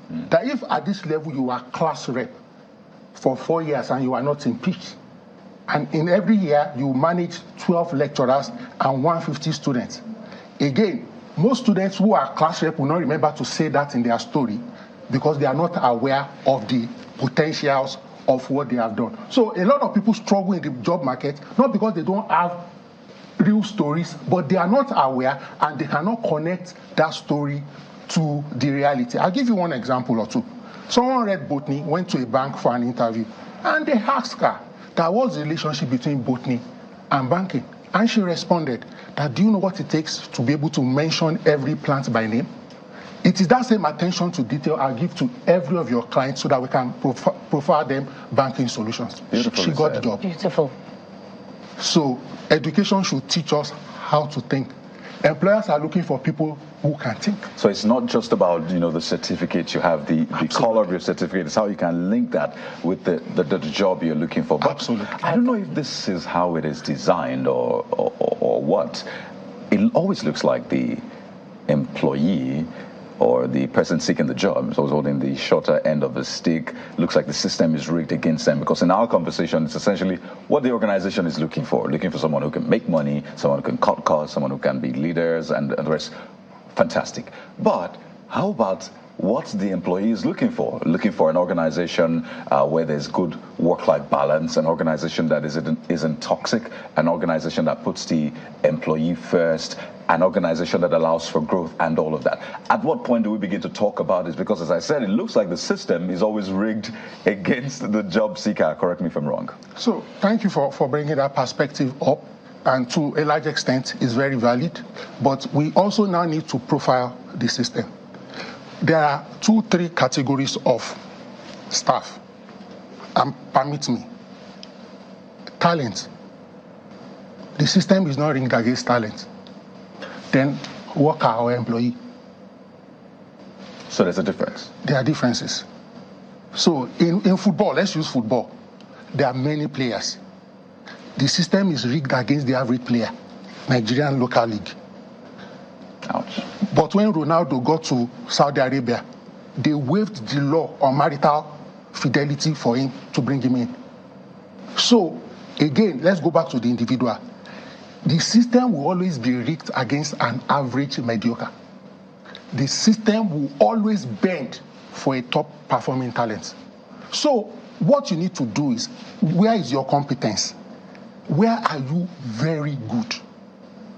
The unions can only fight for average people, not for exceptional people. So I imagine that also includes the employee or the talent's negotiating skills. Absolutely. The system will also be rigged against that talent that the system has identified as one that is worth what they are asking for. Am I correct? So most organizations have pay ranges, pay scales for different categories of experience and expertise and competence. Okay, but before you come in, that is where the situation is. It's not unfamiliar or uncommon that you have 2,000, 5,000 people applying for 2 roles. So you have to screen Now, you will not use average means to screen. That's why, for example, some organizations can say 2-1 and above. There's nothing wrong with 2-2, but you have 10,000 people. So when you say 2-1, it helps you prune from 10,000 to 2-5. Even as at that, 2-5 is too much. It's 2 slots. Then you have to put other criteria to screen and weed out. 20 years work experience and the rest. That brings me to the next question, Kayode. Yeah. Why do vacancies that are put out there for competitive jobs, sometimes not necessarily the most competitive jobs, why do they narrow down the requirements to ages between 25 and 35? I mean, it makes some of us who are middle-aged feel bad about being middle-aged. So globally and generally, age is not a factor in getting jobs done. Age becomes a factor if you are underage because there is a law against child labor. But between 18 and 65, generally, age is not a factor. In Nigeria, we don't have clear-cut legislations yet, and no organization has been prosecuted for discriminating because we call it discrimination. Why would you say 24 to 29, 26 to 31? But they're set by HR specialists, HR representatives. Not necessarily. And there are arguments for it. So if we are advertising an entry level means you are at the base of your career. If you are at the base of your career, it is assumed that you should not be above a certain age. Imagine you are 48 and you are at the base of your career. When would you get to MD? So chances are, looking at motivational factors, the 41-year-old woman entry level will not necessarily be able to get along with the 24-year-old entry level. But is that so you have a range so that everybody at that level is within that range so that they can get along together at that level of experience. Then all things being equal, if you are 42, except you just graduated at 40, you must have garnered experiences. But is that not a bit of short-sightedness, borrowing from the strength of your first answer now on the part of HR personnel, recruiters? Because a 42-year-old or a 48-year-old may have more experience and may live longer sometimes, pardon me for the extreme thought, may live longer than some between 24 and 35 So the candidates. primary issue most oftentimes is that the 42-year-old is overqualified for an entry-level role. So let's say, just hypothetical, there are 10 grades, and assume that you spend 2 to 3 years on each grade. If you enter at 26, by the time you are 44, you'll have gotten to the peak. However, that entry level, there are competencies required. Competencies, capabilities. Because the age range were determined scientifically. So that's why it is not one age, 26. So we say, okay, between 24 and 29, you will have entry-level requirements. Chances are, if you are 42, even if you have been sleeping every day, from your sleep, you will be overqualified for entry level. Do you get the logic? Now, I'm not saying it is right, and I'm not saying that there are not exceptions. But when you are 42, between 15 and 14, what were you doing? It can't be nothing. I imagine a lot of people will have thoughts on this one. So overqualification So overqualification and underqualification are the same. Well, let us know what you think. Hashtag CTV Morning Brief. I'm trying to digest a lot of this because I know it's always a big debate. The employment, the kind of factors that decide who is employed or not. It's always a big debate. But let's try to talk about the do's and don'ts of CV writing. I know that's like the biggest fear for a lot of people. How do I write my CV to make sure that once you see it, you fall in love with it, such that you see it and you think this person's a talent and not just an average mediocre? So if you can just walk us through the do's and don'ts of CV so writing. Quickly, I'll give us some ACT codes now. First and foremost, the CV is not just about you, the applicant. It is about the role. Note, I didn't say the organization. The role. So if I want to be, just to make it simple, a newscaster in a reputable global channel, go to LinkedIn, for example, look for the top 10 newscasters. I'm trying to make it very simple. When you check the top 10 or top 15, you will see trends that are common. benchmark yourself against those trends. You will see certain technical words, industry words, technical jargons. Then you now build your own CV. Now, one or two things that will do for you, you may quickly identify some obvious gap, which you will now say, oh, in the next 6 months, in the next 1 year, let me fill it up. Meanwhile, you also now tailor your CV relative to mirror what you are looking at. Now, I'm not saying package. I'm not saying falsify information. If you reflect deeply, maybe, for example, you read mass communication, some of the courses you did, your internship, your IT, your freelance, you will now be able to articulate them in a way that will show that you are a potential global newscaster. Use that just as an example. So even if you are not looking for a job and you are looking for a promotion, the same thing, that next level, who are the top 10 people globally on that level right now? Check their CV, check their profile. What do they have in common? What are the extras that they have? That will help you. But your CV is not just story. So you have to put, for example, accomplishments. How many pages, by the way?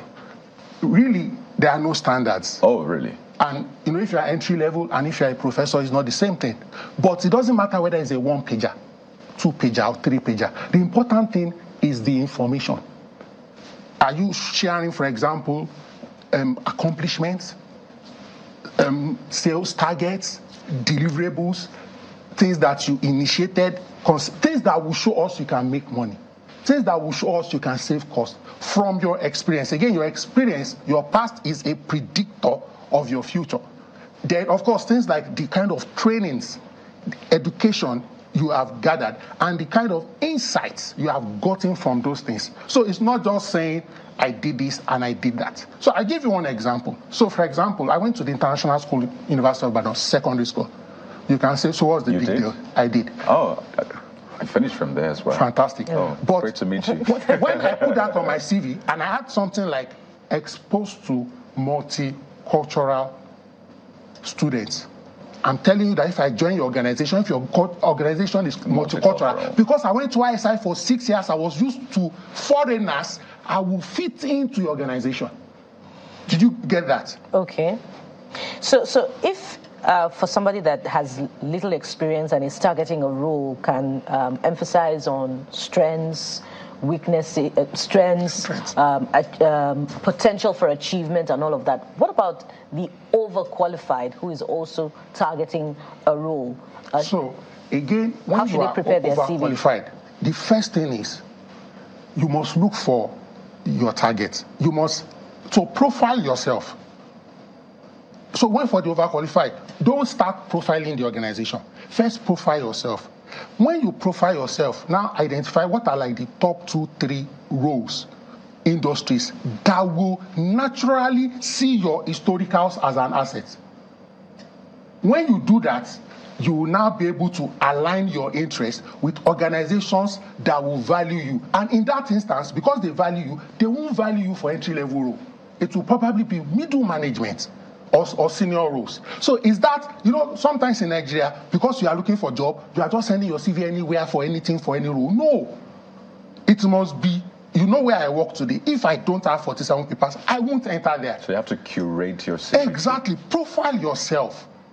Where does it fit? Who will value what I have? Which industry, which sector, which organization? And which role? Which role? But can I use AI to write? I know people are doing that already. Yes. Can I use AI to write my CV? You can. But don't forget does it reduce my chances of getting the job? No, it doesn't. But don't forget that HR2 can use AI to profile your CV. I know something that happens. And to check out your CV. Yes, and I can use AI to know that you used AI. So there was a story, I'm not going to share it so I don't give people ideas, but you're saying that it's a thing that is widely accepted now and people can, of course, explore that. I won't use the word accepted, but I will say it is used. But let me also give people information because we are trying to help Nigerians here. If I want to use AI to write my CV, the first thing I will do, I will populate the AI chat box with information about me.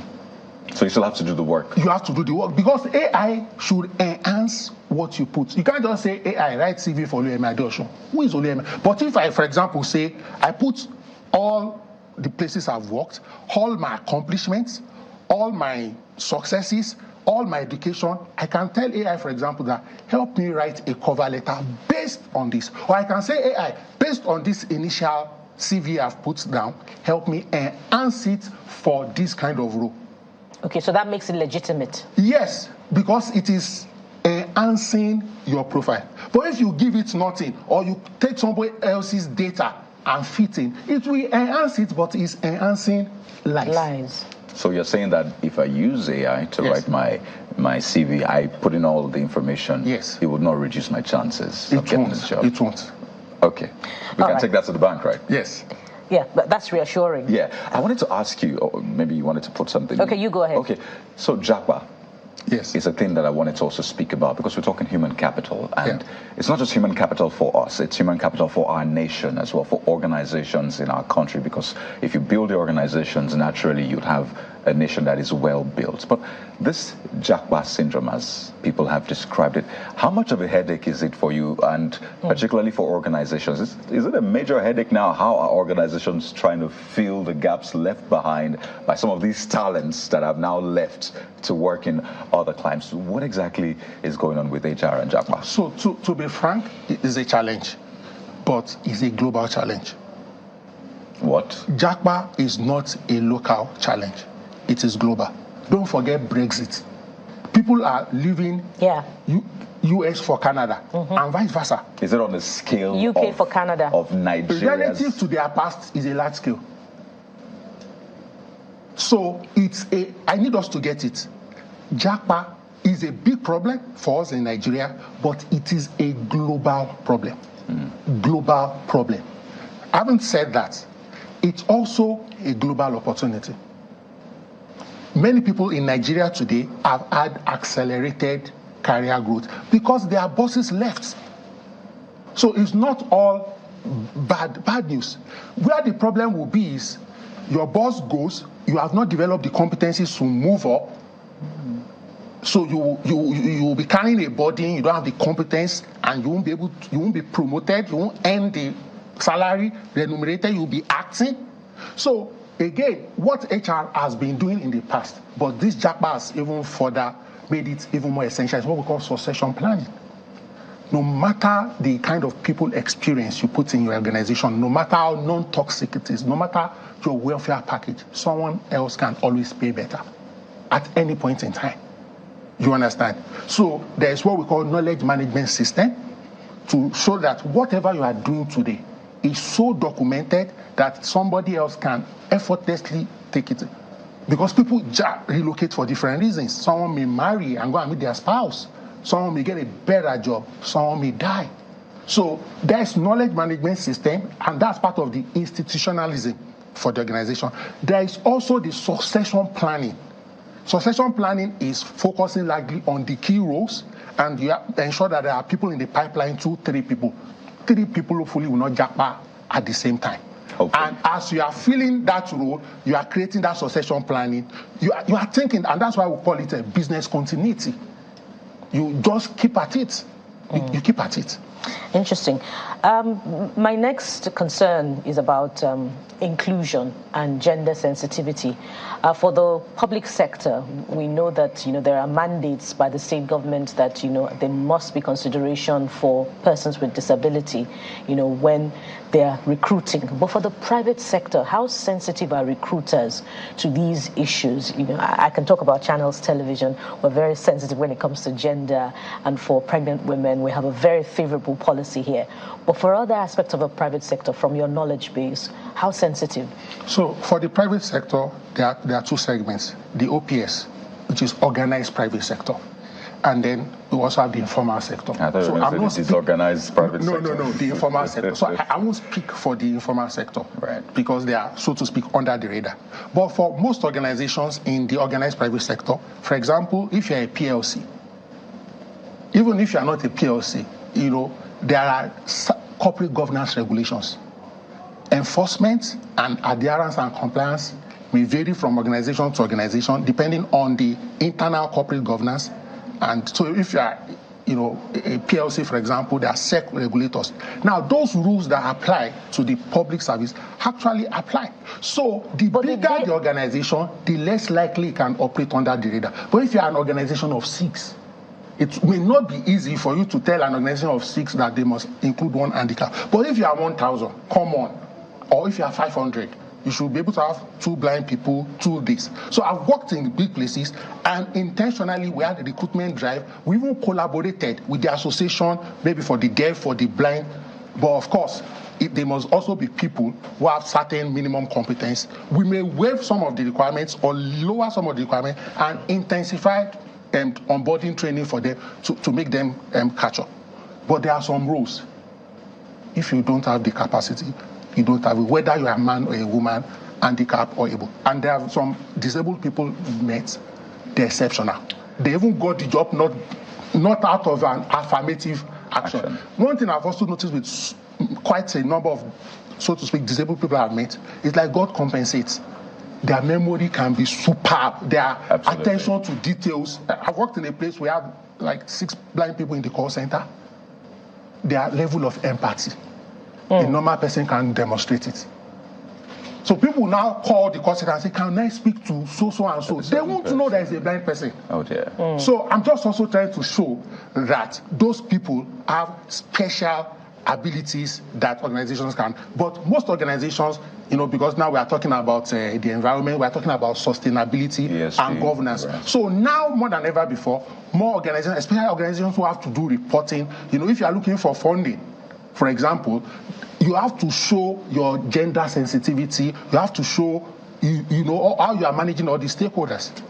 So sorry, Kadi. So it's in your interest to do it, even your selfish organizational interest. Otherwise, you will probably not get funding or the kind of funding you want. So I want you to address those seeking their dream jobs in 2024 now with information.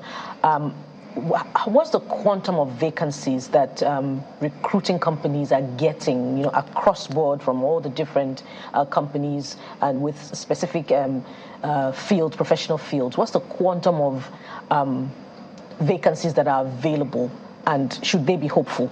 So let me start by addressing the mindset. So I don't know whether I should take the old one or the new one. So let's take the old one that was about 30% unemployment. The first thing, don't look at that 30% unemployment. 30% unemployment means 70% are employed. 70 to 30. You should be one of those 70. That's the first mindset. Don't approach your job search from a scarcity perspective. If anything is scarce, it is value. So as the candidate, do you have value? What are the values? Identify your strengths, your competencies. Ensure that your CV, your LinkedIn profile, whatever, reflects your competencies depending on your field. Have portfolios on YouTube, different platforms to show track record of your work. Then profile organizations. Just like organizations are profiling employees, identify the top 10 preferred organizations you want to work, the roles there, who are the people there, try and reach out. Even you can send cold mails. Most organizations will have maybe career ads. And many people have gotten jobs through a cold mail. There was no vacancy, so to speak. But the CV, the cover letter, the portfolio was so compelling, maybe they were kept in the pipeline. When an opportunity came out, then they reached out to them. Then 2, there are vacancies every day for multiple reasons. People are migrating. People are, in quotes, moving to better roles. JAPA is part of it. But does your CV reflect and mirror the JD? Most organizations will use a job description. So you to do self-analysis and check and update, then train. You see, there's a strong correlation between learn and earn. Absolutely. I was going to come to that point, but we have to wind down now because I know a lot of people have landed their dream job, but it's becoming a nightmare and they need to ask for a raise. For those who want to ask for a raise this year, they've seen inflation rate. They've also seen what the company is earning. Foreign exchange. What is the best way to ask for a raise? We can do that in 30 seconds. Again, don't apply for a raise with sentiments. It's not our business that the economy is tougher or that you have more children. Come from the place of value. How much have you earned for the organization in the last window? How much cost have you saved in the last window? What is your proposal to earn more in the next window? What's your proposal to save more costs in the next window? Then ask for a fraction of that for a raise. It's not too much to ask for, right? Not too much. I'm tempted to sing our school anthem. This thing shall be. Oh dear. Okay, you guys are loud. But it's great to have you. Next time I'll have someone who went to my own school, Let's right? try that, right? Oluyemi Adeosu on the Government Council of CIPM, Research Fellow, Lagos Business School, Human Resource Professional with almost 50 papers published. Thank you so much for your time. I tell you, it's been very eye-opening. I imagine a lot of people are better for it. So that's been the conversation on earning your dream job and perhaps getting a raise this year. We'll go to break now. When we return, this conversation is one that is equally important. You don't want to miss this. Stay with us right here on The Morning Brief.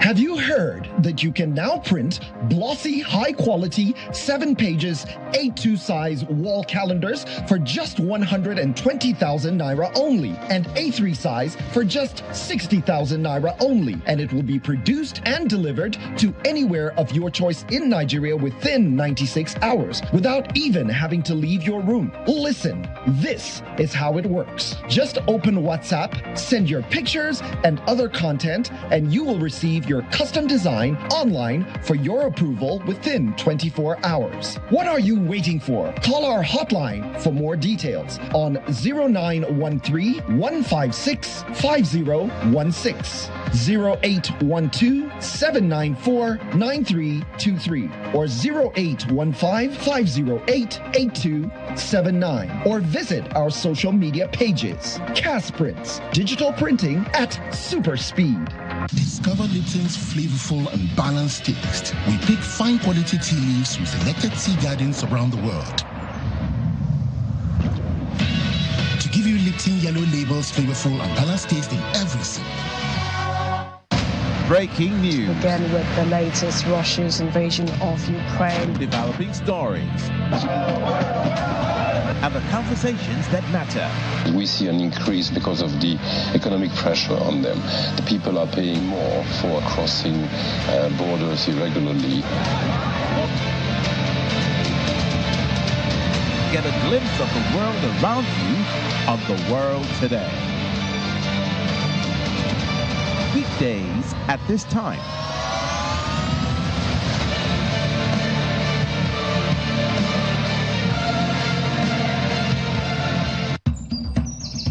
No matter where they are, if it concerns the people, we are there. From community game changers to homemade solution providers, where assurance and trust are built. Policing should be people from the community who do the job. You don't bring an outsider. We hear about Amotekun. We've not seen much of them around this area. Documenting journeys of many starting big from a small place.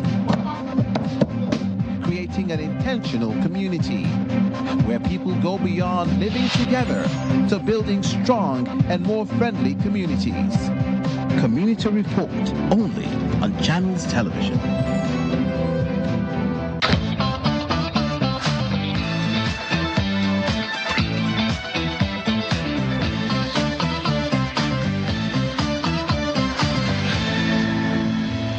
So what's the weather looking like for today? It's always important to plan ahead, right? Whether you are resuming at work, whether you're resuming at the mall, because I saw quite a number of people there yesterday.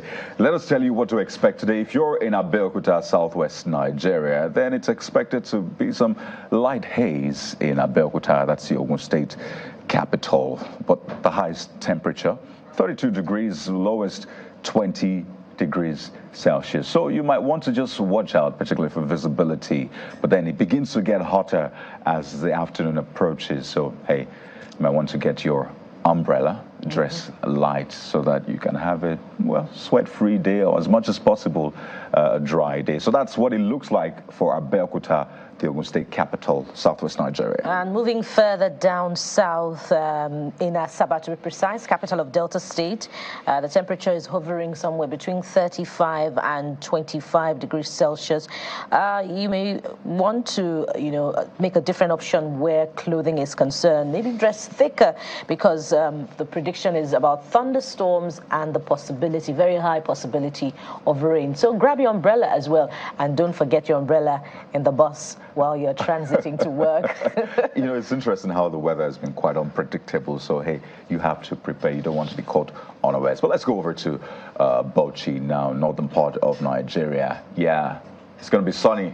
It is a sunny day in Bauchi. 34 degrees Celsius, that's the highest. And guess what? The lowest is at 12 degrees. So from morning up until late morning, you'll have between 12 and upwards to 34 degrees Celsius. So yes, not just the umbrella, dress light, ensure that you hold your bottle of water or jar of water. I see people these days with that big bottle of water that is about 4 liters, just to ensure you stay hydrated. It's the Harmattan, so you don't understand why you need a lot of water. We had a Proco doctor yesterday, the evangelist of drinking water.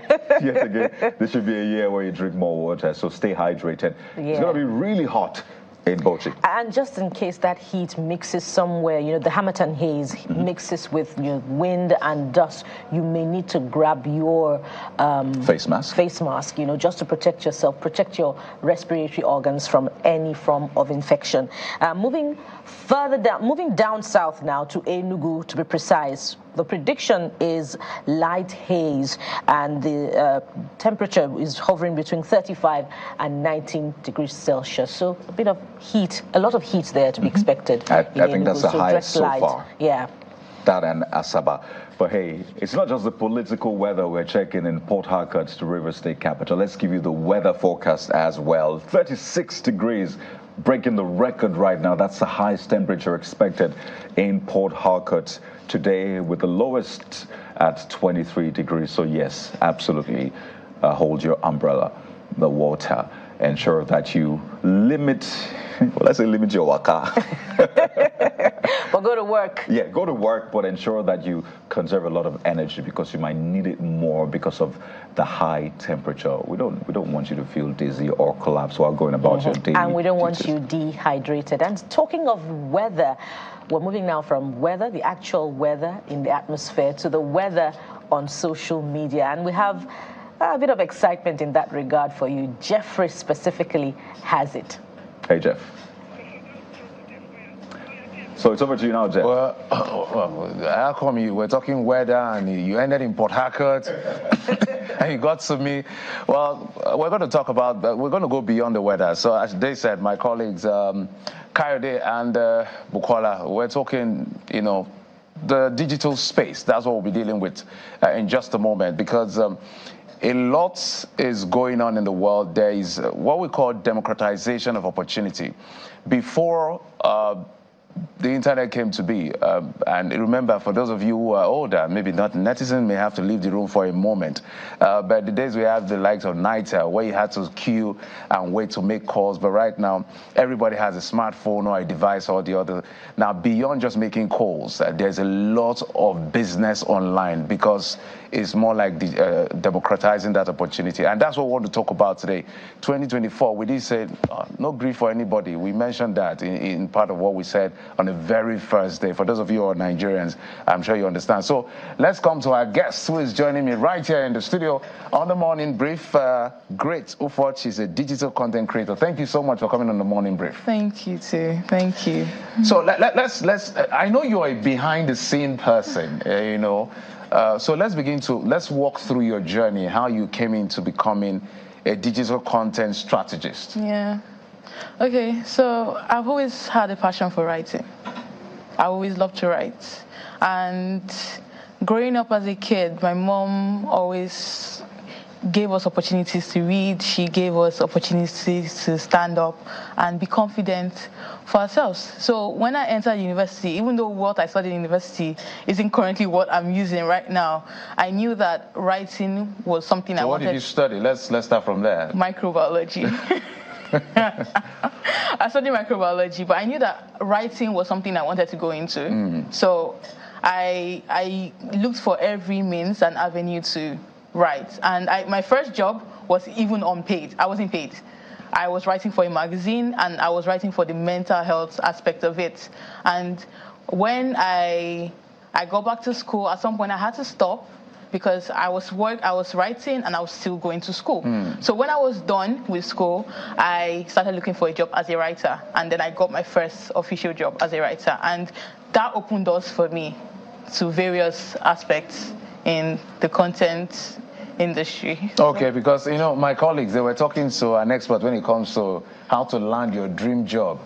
So you had to navigate the path to land your own job, and now you're teaching people how to get it done. So let's get to the real business of the strategy you talked about. So what industries have you strategized for in terms of digital content creation?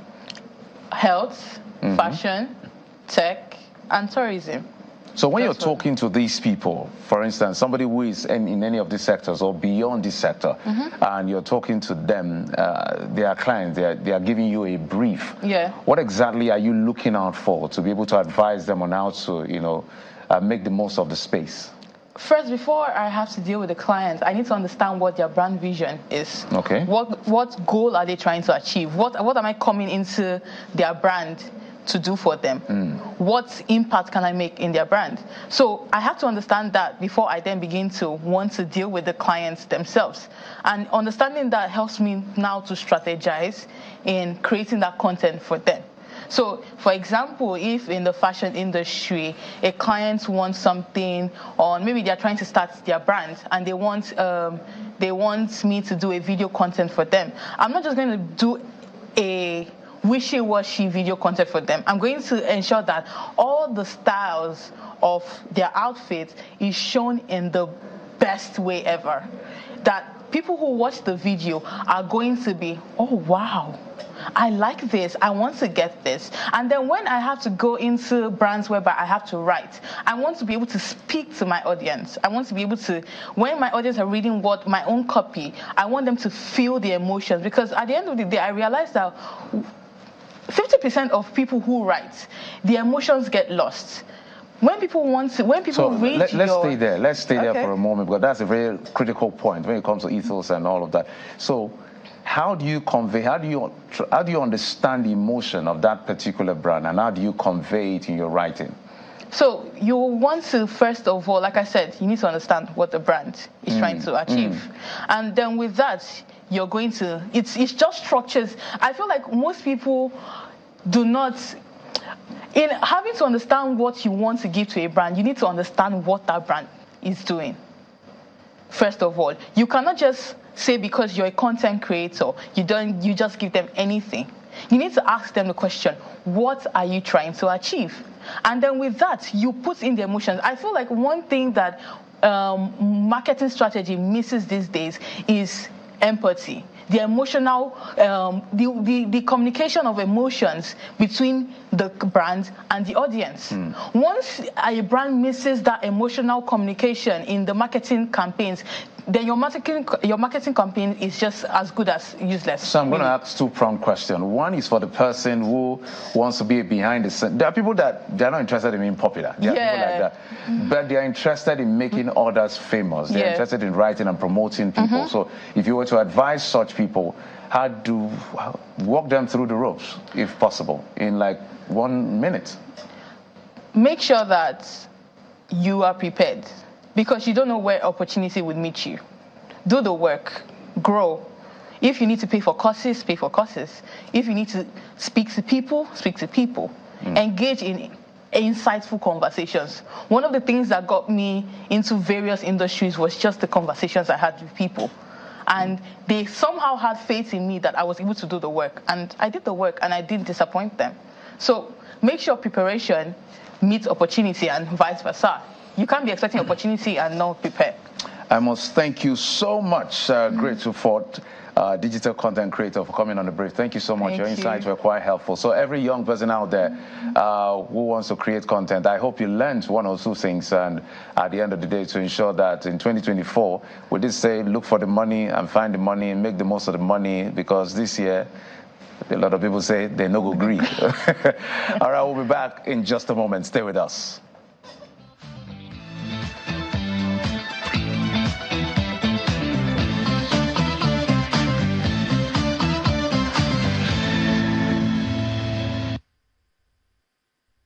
Oh, so I guess we're all digital content creators, Yeah. whether you like it or not, actually, no. whether you're on social media space. If it's not WhatsApp or X or Facebook, Instagram, you're on one at least. Even our grandmas are there right Okay, now. so your posts are your Grannies. market. Yeah. You better be selling yourself. And speaking of the post, take a look at this tweet on X from Senator Shehu Sani, still in reaction to, well, the federal government's decision about certificates from republics of Togo and Benin. And you see, yeah, it's funny, I know. You guys are chuckling already. So he says, Cotonou degree is like 100 level in 2 weeks, 200 level 2 weeks, 300 level 1 week, 400 level 1 week, then graduation. So it speaks to the comical angle to this. There's this one I saw, oh my God, not again. The Mossad says, if, excuse me, a friend invited his friends for graduation party in Cotonou. Both friends returned with a degree. Oh my. Can't be that bad. No, it can't be that bad. Well, it is that bad. This one is from at Nigeria Stories, and he says Nigerian reporter Umar Audu went undercover, bagged a Cotonou University degree in 6 weeks, participated in NYSC scheme without being caught. I know that you saw a tweet earlier about someone putting his hand on his head, and it's just a comical angle to this, saying, by the way, that's from Faridatu 001, saying, another day to remind Togo and Cotonou students to put it at the back of their mind to start preparing their minds to write JAMB this year. And just to say, it's important to put it out there that there's an investigation that the federal government is conducting. NAN said this should not be a blanket ban and all of that.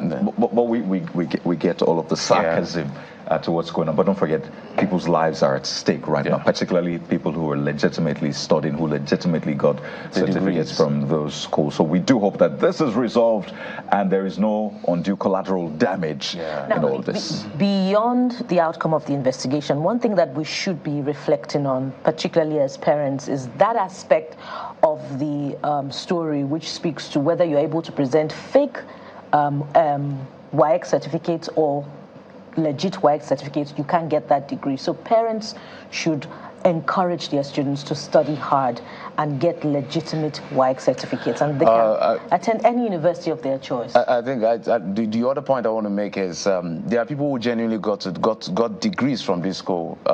Let's not stigmatize them because of this. Let's avoid collective punishment at the end of the day, which is what Kaido was talking about, this collateral damage. So I hope, and we hope, the federal government will do the needful to ensure that the people that are not guilty are free, and those that are guilty, well, you know what the law says. But that will do it for us right here on the Morning Brief. Thank you so much for your time and company.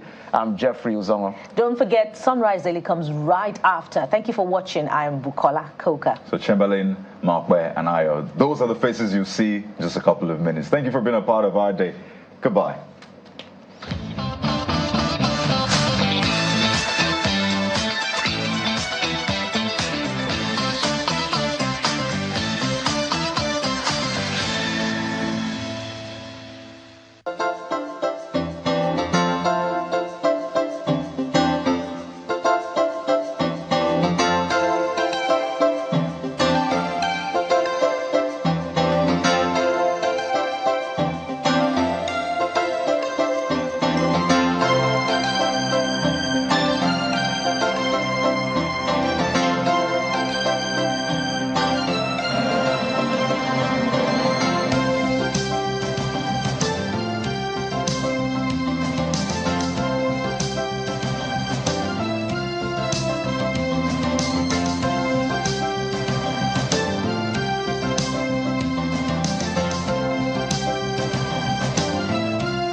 Yes, indeed. You're watching us from the city of Abuja. Images of the Federal Secretariat coming through right there. Well, at the moment, it's 34 degrees centigrade. Humidity today is 32%. Well, yesterday was about over 52%, and so today appears to be a little better. And so, but 34, you've got to just watch it and try to manage yourself as you get out there this morning. You sure you have a lot of water with you, because as hot as it might be, it's also very dry out here. The weather in Abuja is not exactly as humid as it used to be in the southern part of the country. So please have enough water, stay hydrated, and stay healthy as you go about your activities today. It's bound to be a very busy period in Abuja. In fact, they say it's better to go with water than sugary drinks. Preferably water than sugary drinks. And it keeps you going. And guess what? Not cold water, room temperature. Yeah, now that part might be HARD. Oh, many people will be wondering, come on, please, it's already hot as it is. Oh boy. Yeah. Well, what do you know? Good morning, everybody. Welcome to Sunrise Daily. Today I am Chamberlain Osol.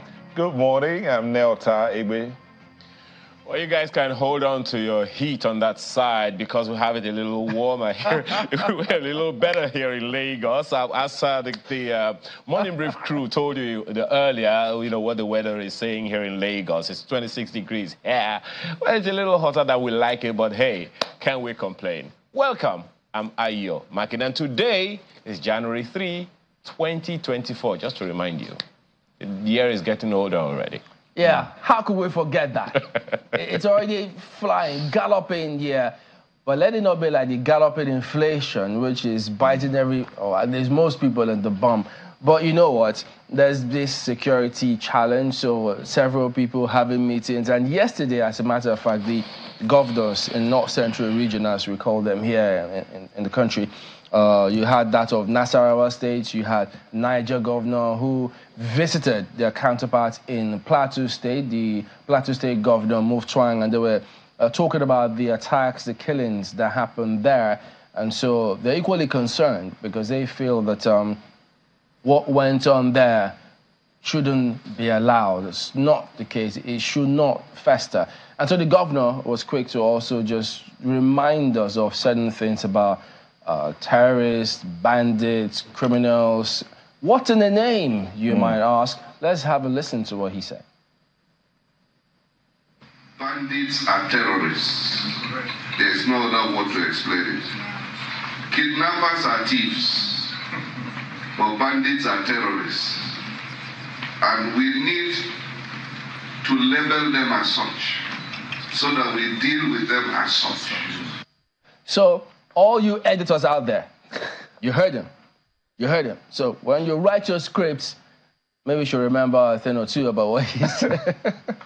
So it's very serious indeed, you know. But I think a lot of those things too come from how the message is distilled to the people. So gatekeepers, yes, you know, they've got a function to ensure things go out right. But he says, look, call a spade, not an agricultural implement.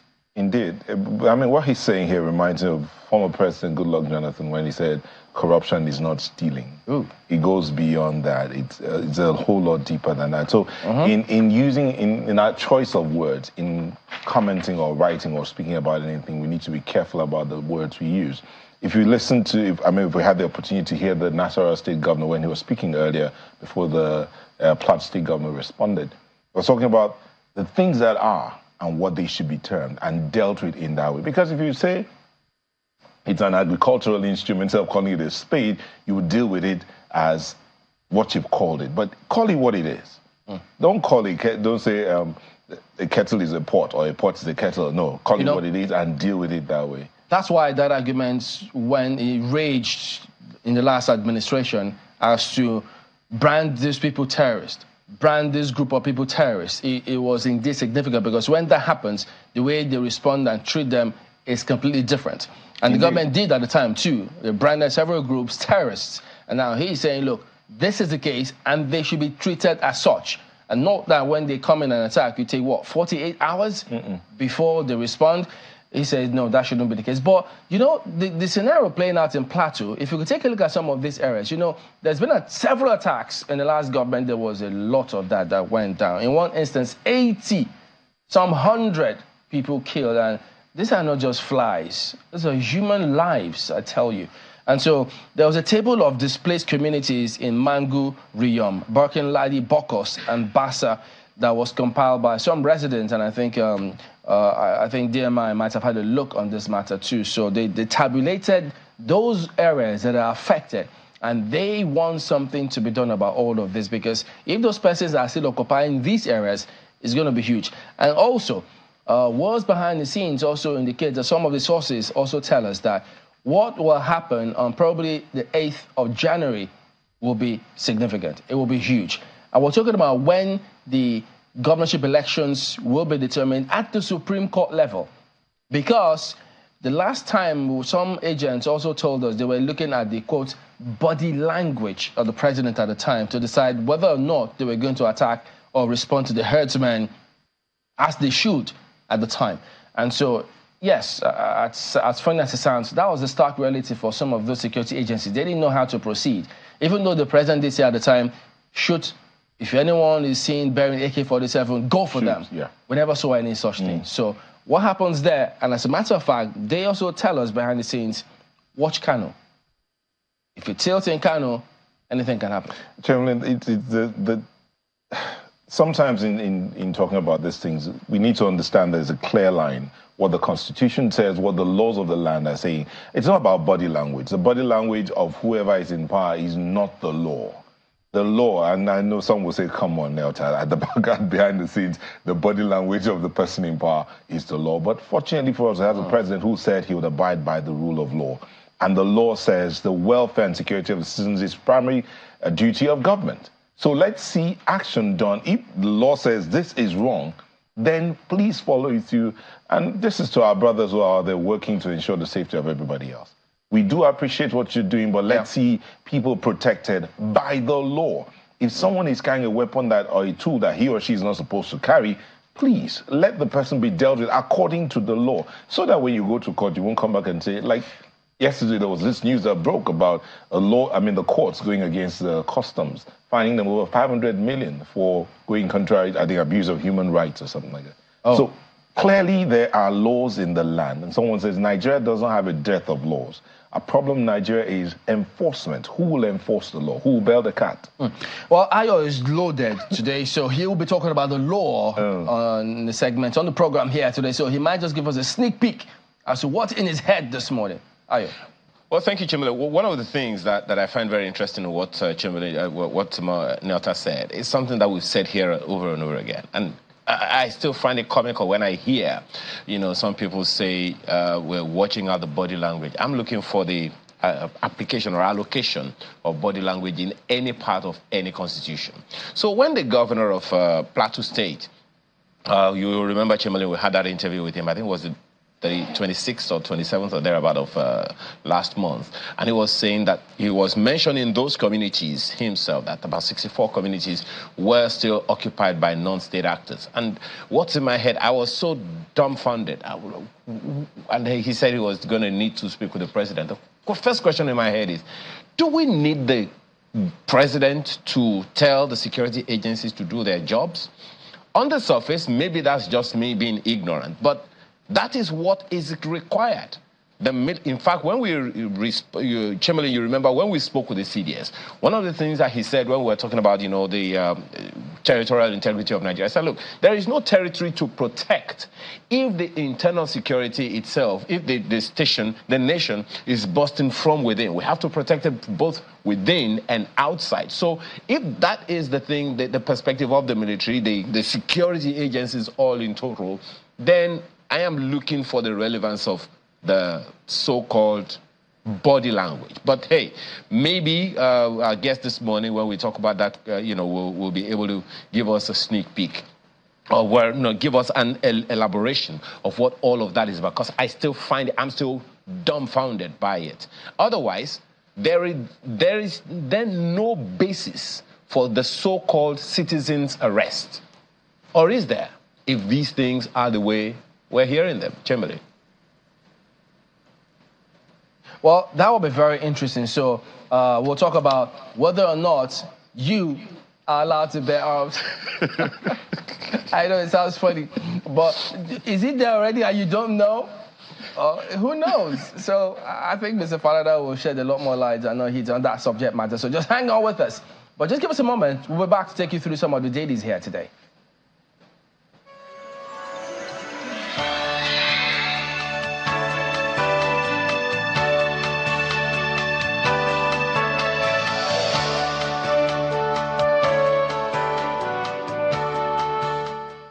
Through some of the dailies, we'll start with Nigerian Tribune today. Plateau killings is the lead one here. North Central governors plan security cooperation. NBA wants Tinubu to invest in security. They've got a host of riders here today. Nigeria's security architecture needs urgent review, Mark says. JNI warns stakeholders on warning signals.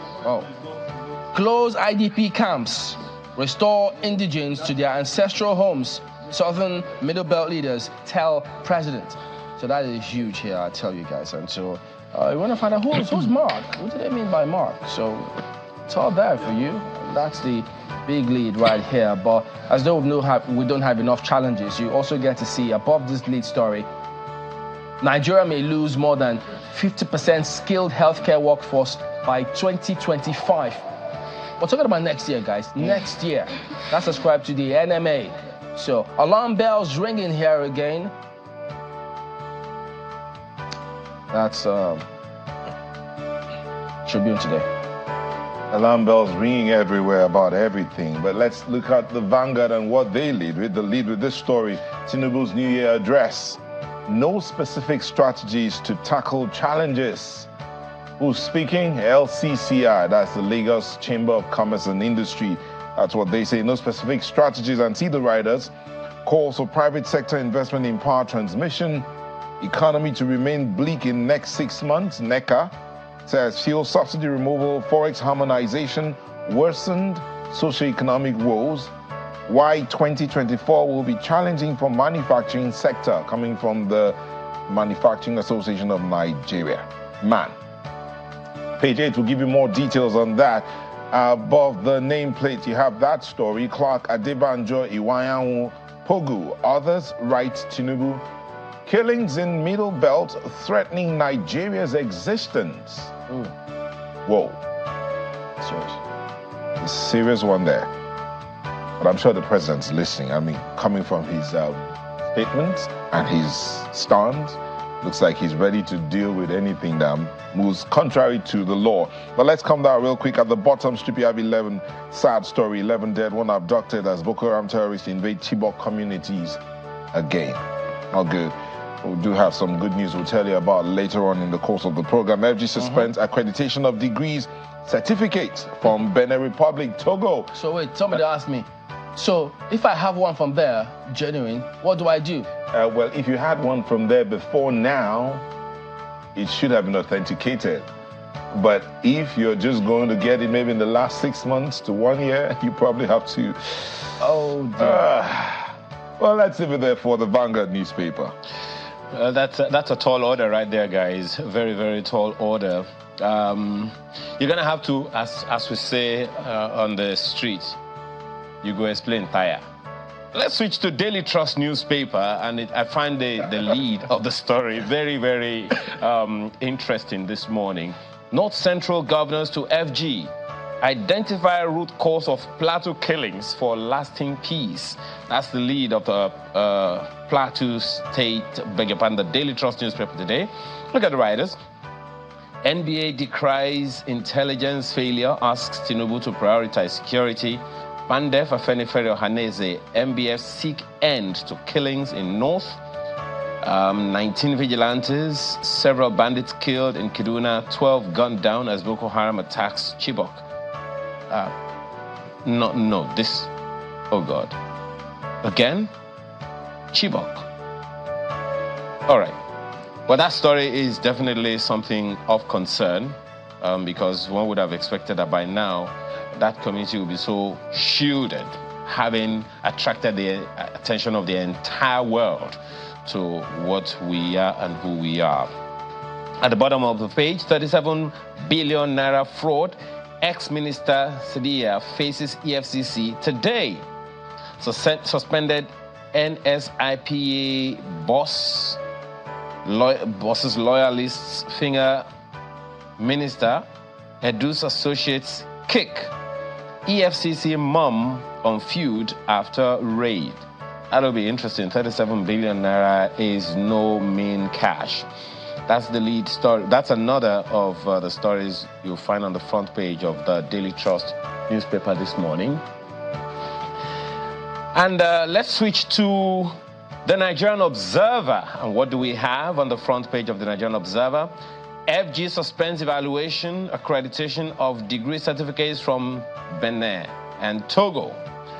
Well, that story is definitely not going away. Our colleagues on the Morning Brief discussed with one of our compatriots who conducted a research on that one. If you missed it, you may want to scroll back a little. But that's it right there. And right under that story, Plateau killings, state of emergency on security, not out of place. That's according to David Mark. Find the story on page 2 of the paper this morning. 2024 will promote economic expansion, drive investments in tech. That's ascribed to Obaseki. The details of that you'll find on the front page. It continues on the inside pages. And just this last one, the Nigerian Observer also says, right beside the nameplate, Oshoba says, no alternative to borrowing as past government left empty treasury. But what we hear from the CBN governor is that there's going to be a balance of IGR and a bit of borrowing. Where is this coming from? Anyone who reads this will say maybe the federal government is flying some kite indirectly. But you may want to get more details of that on page 2 of the Nigerian Observer this morning. That's the Nigerian Observer today. The Guardian newspaper is the next one, and they lead with this one, education. Despite 20 million out-of-school children, 29 states failed to access 68 billion naira Universal Basic Education Fund. So the funds are there, but the states are not accessing it. Why? Probably inability to pay their counterpart funding. Well, we'll get more details when you go into the Guardian newspaper. And you see the infographics, they're quite interesting. But then if you come down, that blue box beside that infographics, you have NIDCOM warns MDAs, embassies of fake diaspora groups. So how do we identify them? Almost fake everything everywhere you turn. Come on, I mean... What's wrong with people? The world is not fake yet. So let's look at how to identify. But see this one, probably... Chimney, I don't know if you heard about it or maybe you've been warned about the SIM and NIN linkages. Confusion as telcos alert subscribers to NIN and SIM link irregularities. Oh, boy. Oh, dear. Data protection and management. But go to page 15, business page 15 to see more on that. And we'll leave it there for Guardian newspaper. Can imagine if fraudsters get hold of your NIN and your what? SIM. Yeah, if they get hold of your SIM and you're not able to... And your NIN? It's not linked to your NIN. So irregularities. Irregularities, so... Probably access your BVN. What else is there? That's your life they got there on their palms. Oh boy. I don't mean to scare anybody anyways. Look at New Telegraph. Interior Minister to NIS. Married women can't travel to Abuja for change of name. Yeah, you heard. Says, practice absurd. Justifies January 8th date for automated passport application process. So even if you forget the day or the date, just stay here. I will remind us of whatever the day is. So you'll hear it even in your dream. So you won't miss that at any time. And then above this list, there are quite some interesting perspectives here. First of which is Buhari, why I was happy when Tinubu increased petrol pump price. Yeah, that's Buhari speaking. I know you may be thinking, wait a minute, does he know what we're going through with this increase? Maybe you should read the story to understand why was he happy anyways, because the PIA was in place during his time, the former president, and they suspended implementation of that bit of removal of subsidy. So he then says he was happy when the current president removed it. So you may not need to find out why. And then, Edo 2024, Shuaibu apologizes to Oshomole, says, "It's my turn to be governor." This turn by turn Nigeria Limited. This is going on now. So from the federal to the state. Everybody, somebody's turn now. Oh boy. And then I think Southeasterners might be interested in this one. Some of them. Effort ongoing to release Nnamdi Kanu, ascribed to Kalu. So says Tinubu interested in Southeast development. That's the Deputy Speaker of the House of Representatives. So there you go. There's also some talk about the Japa syndrome on the front page here, but I'd like to let you go ahead and read that one yourself. So there you go. That is it with a look at some of the dailies here this morning. But give us a moment. We will be back.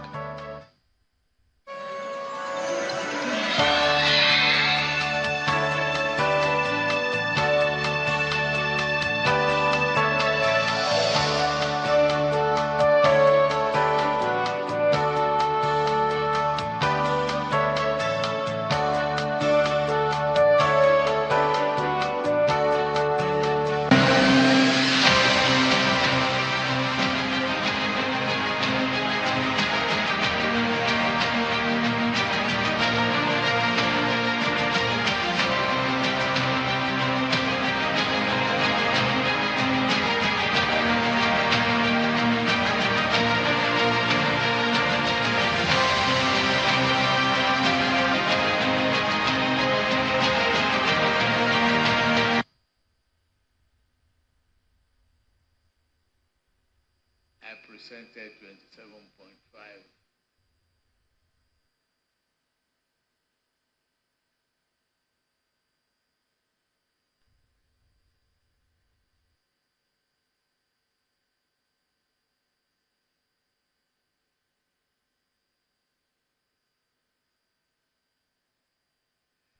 Today we have a budget of 28.7 trillion naira, with an increase of 1.2 trillion naira over the proposal that I submitted. I thank the National Assembly for this prompt review, adjustment, and what they deem necessary. This is an evidence and a great testament to the excellent relationship between the executive and the legislature. We should keep it up.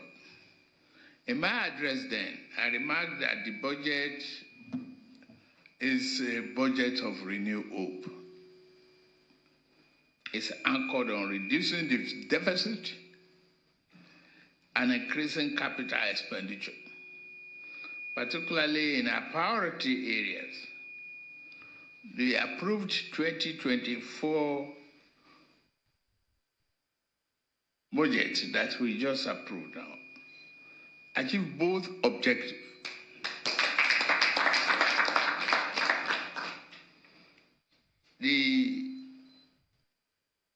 It contains a good increase in the capital side, a reduction in recurrent expenditure, and it brought down the deficit from 6.11% to 3.88%. That, to me, that's an achievement.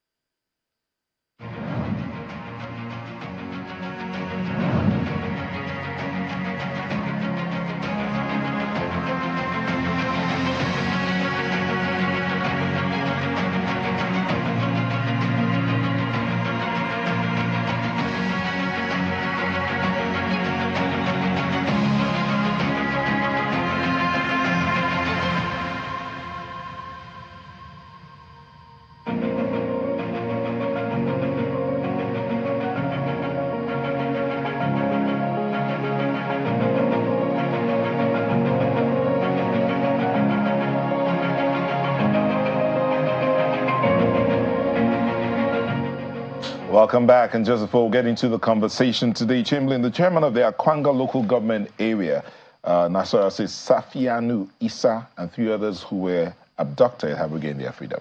Now, we talked about some good news out there, despite the recurrence of the sad ones. Spokesman of the Nasarawa State Police Command, Ramhan Nansel, confirmed the release to Channels Television of phone conversation. He says Mr. Issa and the 3 others were released at about 8:45 p.m. on Tuesday in Andar village of Akwanga. Nansel added that they were released as a result of sustained pressure combined with security agencies debunking the news that a ransom of 10 million naira was paid. So we do have some good news there. Let's hope that we'll get some other good news, especially about those students in Zamfara that were kidnapped some time back. Yes, indeed. Good to know. Now, as you saw there in our welcoming slide, we do have Professor Martin Uhomoibi. He's here with us in the studios. He's a governorship aspirant for the forthcoming Edo governorship elections that will happen this year. But I know you may also remember that he was a former permanent secretary, in the Ministry of Foreign Affairs, also a lecturer. So many caps he's got. So he's here with us to talk us through several things. Good morning and thank you for coming. Happy New Year to you, Prof. Happy New Year, Chamberlain. It's great to be here. Happy New Year, my dear brother. Thank you. Well, I wonder how some Nigerians are not happy with the way the policy, the economy, things are going on at the moment. They think that it could be better, should be better, because that's why they elected people, which, of course, you're seeking office again. But before we come to that, I know you talk to people because, I mean, you're in touch, you want to seek for #1 seat. You have an impression. They tell you things about what they feel about the current policy at the national level. What is it that you hear from them? Well, there's no question. You don't have to be a philosopher or a politician or a pastor or whatsoever to be able to understand what's going on in our country. These are tough times. Even Mr. President himself admits that they are painful times, they are tough times. Could times have been different? Of course, yes. Maybe if we did the opposite of what we have done, the narrative must change. The narrative must be different. So what we hear are groans and pains, skyrocketing prices of goods. You want to go to the bank and use your ATM, you can't get your money. Even if your money is there, you can't get money. Even if you have money in the bank and you want to get some money, you have to pay some money to get some money. So indeed, the situation is to put it very mildly, not very good. But having stated that, what should be our position? Is it one of giving up or one of trying to change the narrative? As Nigerians, we all have a collective responsibility to make the difference. Nigeria will be built by Nigerians. No one is going to come from outside of Nigerian space to build Nigeria. So I heard reference to the Japa syndrome. Yeah. Some young people are so frustrated they want to get out of this place. And I say to them, my friend, think again. You get out of this place, what do you create? You create a vacuum. Where are you headed for? You probably don't know. You've read about it, you've heard about it, you've seen pictures about it, but you haven't been there, so you don't know what it is there. Is it necessarily greener there? That will be another matter to discuss.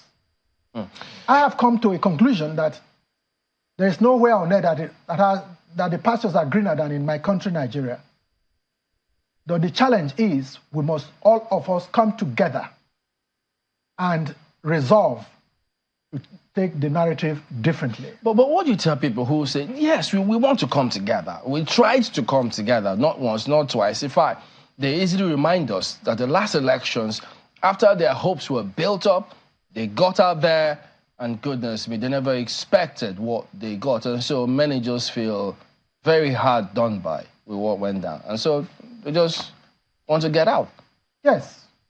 But let me, as a historian, let me also tell you, Nigeria is 63 years old now as a country. It was conceptualized, fabricated, and put together by some alien powers and interests who were not Nigerians, for their own interests and for themselves, really, to make it easier to exploit, dominate, control, and take the best out of the Nigerian bringing together. I don't know of history, modern history, of an entity as complex and complicated as Nigeria, put together by some alien powers for their own selfish interests, that have survived 60 years of togetherness and staying together. Nigeria is a unique country and is different. That is something about the Nigerian DNA.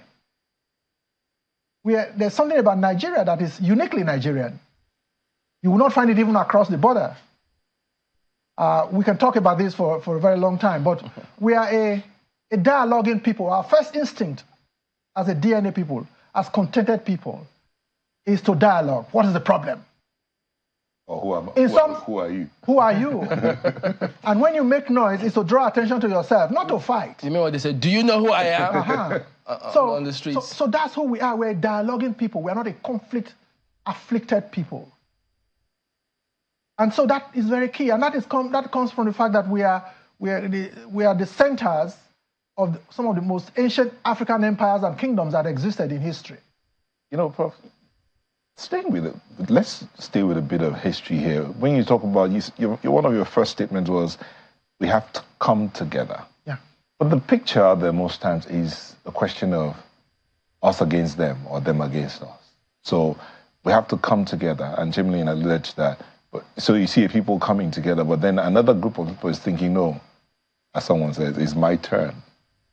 So what happens in that kind of situation?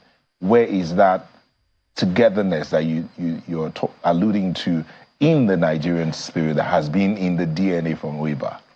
Well, we are now a mixed breed. There is the elite, the political class. And political class everywhere, most of them generally, and pardon my generalization, are therefore to maximize their own interests, really, at all times. But the Nigerians that are Nigerian, your mother in the village, for example, if I go to your village today, my dear brother, and I say, I'm coming from Abuja, I have been with Neota. Neota, what will your mother do to me? She will jump at me and grab me and hold me. And if there's only one room in that house, I will sleep on the bed. If there's only one tuber of yam to be shared, she will give it to me. Look at the elite class. They fight and they quarrel openly, but for their own interest, really. When there's wedding, they all gather together and they drink at your own expense. So a time will come that will no longer hold. To bring together a country as complex as and as diversified as we are, it cannot be done overnight. And in 63 years, I hold the view that we have done quite well, relatively well. Let me put it relatively well. We can do a lot better. But that will come about by when we begin to do things correctly and we prioritize excellence. Let's look at that, doing things correctly. Earlier, we were looking at the laws of the land, our constitution and all that is there. Yeah. We don't have a dearth of these things. We have it all in there. But it looks as if many times we take that document, put it to one side, and we're just going ahead. Can we get back to that point? Can we get the political class who have said, we're coming to serve you, the people? Can we get them to go back to those laws and lead by them? The initiative is yours. The people have to say. The people. People have to say it. That's why you have revolutions in societies. Power in history is not given. Power is taken. But being a dialoguing people, we've had dialogues over and over again. But the dialogues don't seem to pan out. No, we're dialoguing people. We have dialogued, yes, and we need to dialogue more. It's the only option, really. The alternative of dialogue is war. And war brings no solution to anybody. And Nigerians are not fighters. Prof, the policies of this government, they always say, any government says that they mean well for the people, and that the policies are aimed at ensuring that things go well. But they have to work with the civil service. And you know the impression people have of the civil service. Some people call them evil service, evil servants, that they frustrate anything and everything. You have an idea of how that works. Should we be optimistic? How should we feel? What should we expect? Because many think Look, those policies may not just see the light of day as long as what they know of the civil service subsists. No, the civil service still remains one of the best institutions that we have. In this country? Yes. Let me explain. No, I'll explain to you. What you have, perhaps, what at times you have is leadership. The rules are there, clear, fantastic, really. The Civil War of Nigeria was fought by civil war. They held this country together during the military interregnum. They were the ones, the custodians of society. So they still have that capacity, I think, to be the bastion and the last hope for our society. But when you don't have very much in your head, which is not just restricted to the civil service, but to a systemic flaw that is now endemic, getting endemic in our society, whereby the standards seem to be going down, and we do not prioritize excellence to make sure that we put the best person there, not based on sentiments of origin or whatever, but on excellence and superiority. And until you get that right, actually, across the strata of society, we're not getting anywhere. So if you want, the time Nigeria, Green Eagles, got the World Cup, they had the best 11. They were not based on one tribe or one religion. No. The same thing goes about leadership. As I always tell people, in England, if you don't go to Oxford or Cambridge, you don't stay in 10 Downing Street. Yeah, check the history. Few, very few will it happen. But in Nigeria, who are those who stay in power? They went to Oxford or Cambridge? So I don't know. Maybe I should suggest, if you don't go to Unilag, say that again. Okay, UNN. Okay, Unibed. UI. Oh, you are. No, Okay. there's only one university in Nigeria, but let's not go down. I ask questions for you as well. So long as you don't go to that university that's been talked about in Benin or Togo, I think we're good. Well, Ambassador, let me begin by asking you, I mean, because one of the things that you said, the last things you said is about the civil service and everything. But in previous comments, you talked about the political class, perhaps in response to one of the questions that Nelta asked you. We had a guest here yesterday who was talking about the need for the elites to have a consensus. He literally called everyone out, called all the young people, called all the elders, those who are in the older generation, saying, look, if you don't get this nation working immediately, it's only a matter of time because the young people are not going to keep quiet for long. Essentially, he is asking for a political an elite consensus among everyone who is an elite in the business environment, in politics, in you name it. Now, if you agree with him, because I suspect you would want that kind of conversation to happen, how should it happen? How should it be initiated in a way that we can have that consensus among the elites that will work for Nigeria ultimately? Well, that's our wish, that's our prayer. You talking? Oh, that's our wish, that's our prayer, that's our hope. And that seems to be quite reasonable to expect that if that would happen. But it seems to me euphoric and idealistic because there are very few cases in history that I can use to substantiate that. There has to be a consensus, yes, that's ideally so. But how does that happen? There has to be leadership. Somebody has to lead. There has to be a Mandela. There has to be a Paul Kagame. There has to be someone who leads, who is ready to make the desired sacrifice, who has knowledge, competence, and integrity. There has to be someone who knows. Nemo dat non quam habet. You cannot give what you do not have. But I believe the general philosophy that captures all of this in my mind is that we must never forget that you do not lament and wail in your bedroom and expect miracle to happen in your country. Power is not given. Power is taken in history. Those who in our country who are so blessed to be in the position to play the role of Mandela are sometimes waiting for power to be given to them. Please, get out of your bedroom, get on the stage. Make buffoons uncomfortable by what you do and what you say, if you have something to offer. So this is really my own take on this. Leadership is key, in my view. Well, Prof, one of the issues that makes that interesting is, I mean, it is, just as you said, idealistic, what everyone believes needs to be done. The question then is how? In a way that we do not, we're not literally calling people out to arms.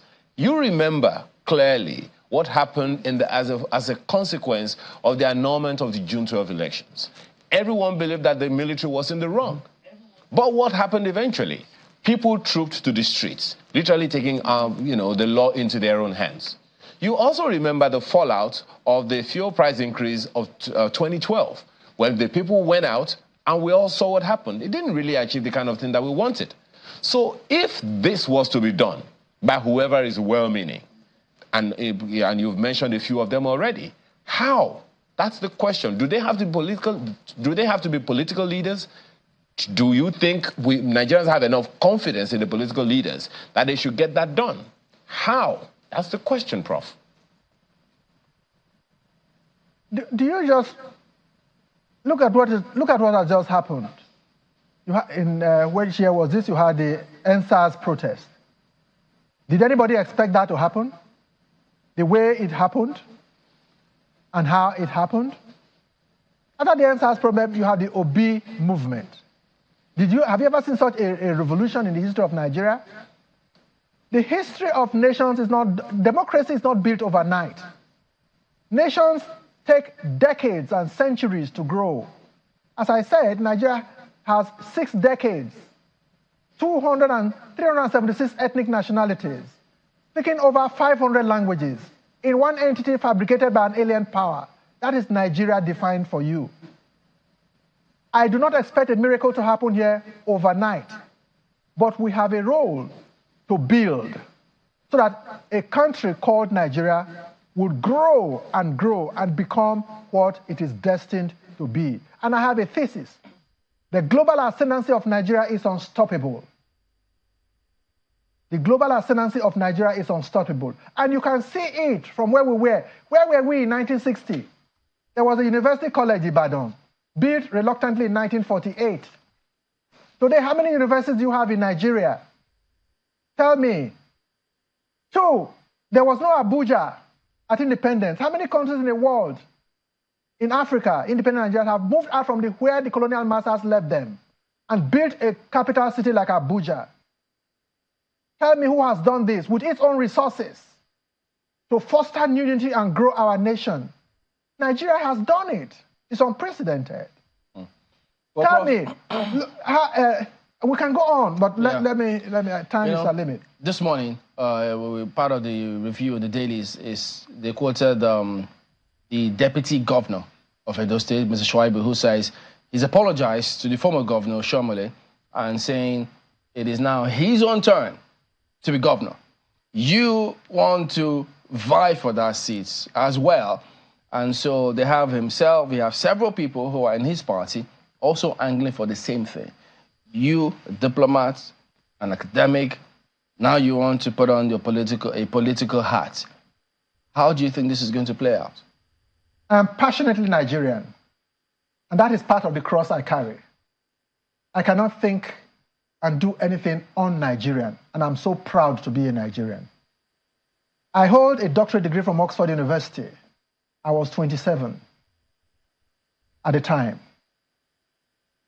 I went to the Foreign Service, stayed 30 years in the diplomatic service, representing my country in different parts of the world, and rose to become 5 years as permanent secretary of that ministry. I was permanent representative of Nigeria to the United Nations in Geneva.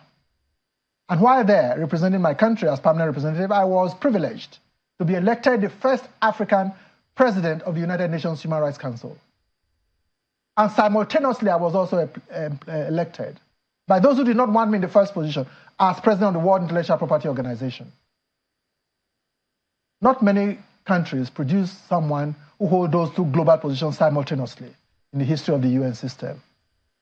I retired, and I was invited and appointed under Secretary General of the United Nations, the highest professional position in the UN system, to head the largest peacekeeping mission in the world at that time, in Darfur, Sudan. My budget was $1.5 billion.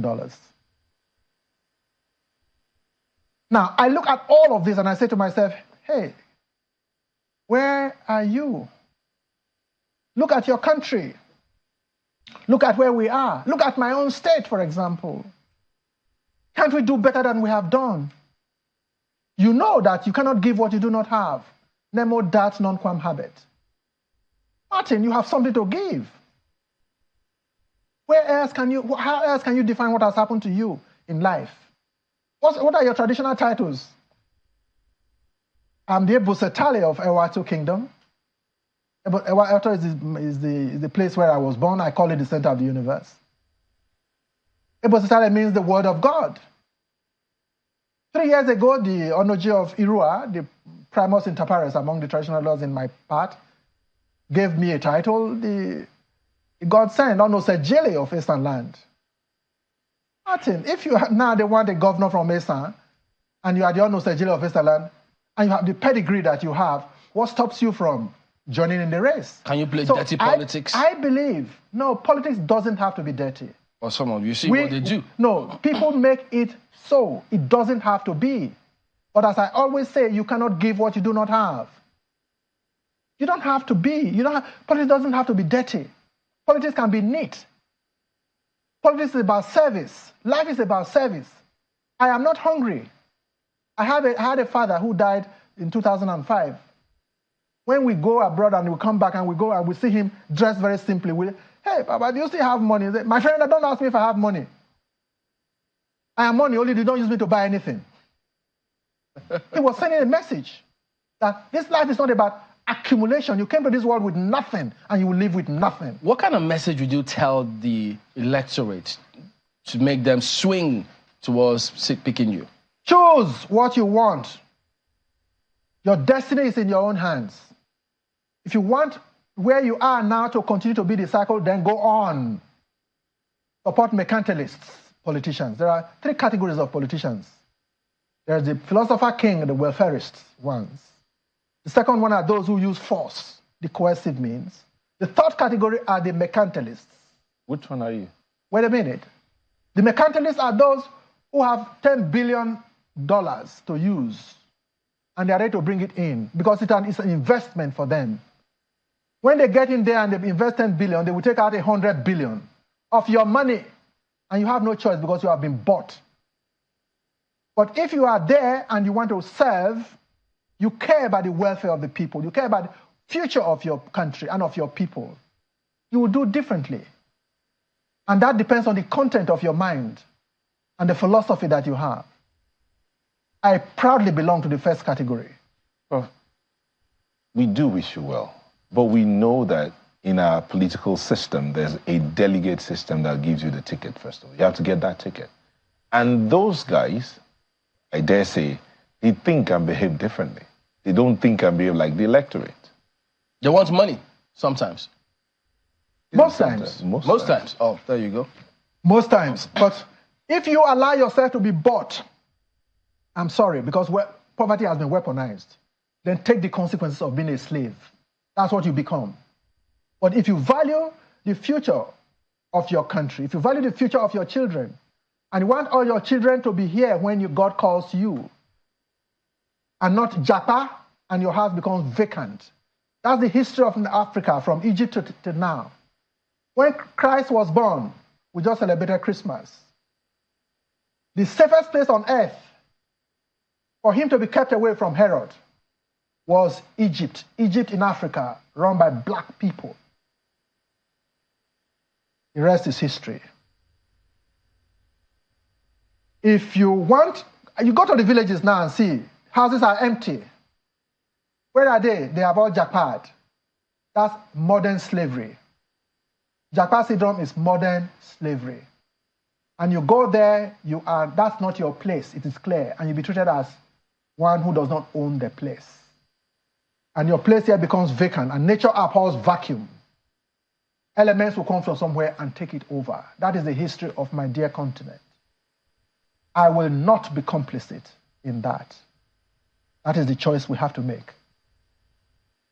Sure. Well, let's go to Ayo. He's got questions as well. Well, thank you, Chamberlain. Prof, perhaps we begin with what your assessment of the political atmosphere in Edo State at this moment is. Of course, you know that the PDP is raving right there. APC is also very, very interested. And of course, the LP will also draw out his political daggers, so to speak.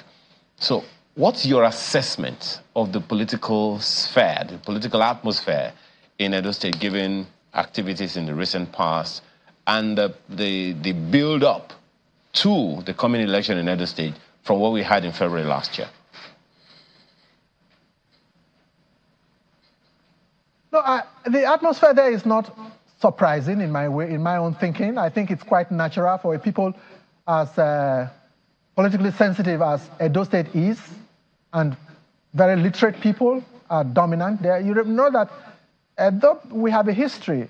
The Benin Kingdom, and we are all Edo of some sort.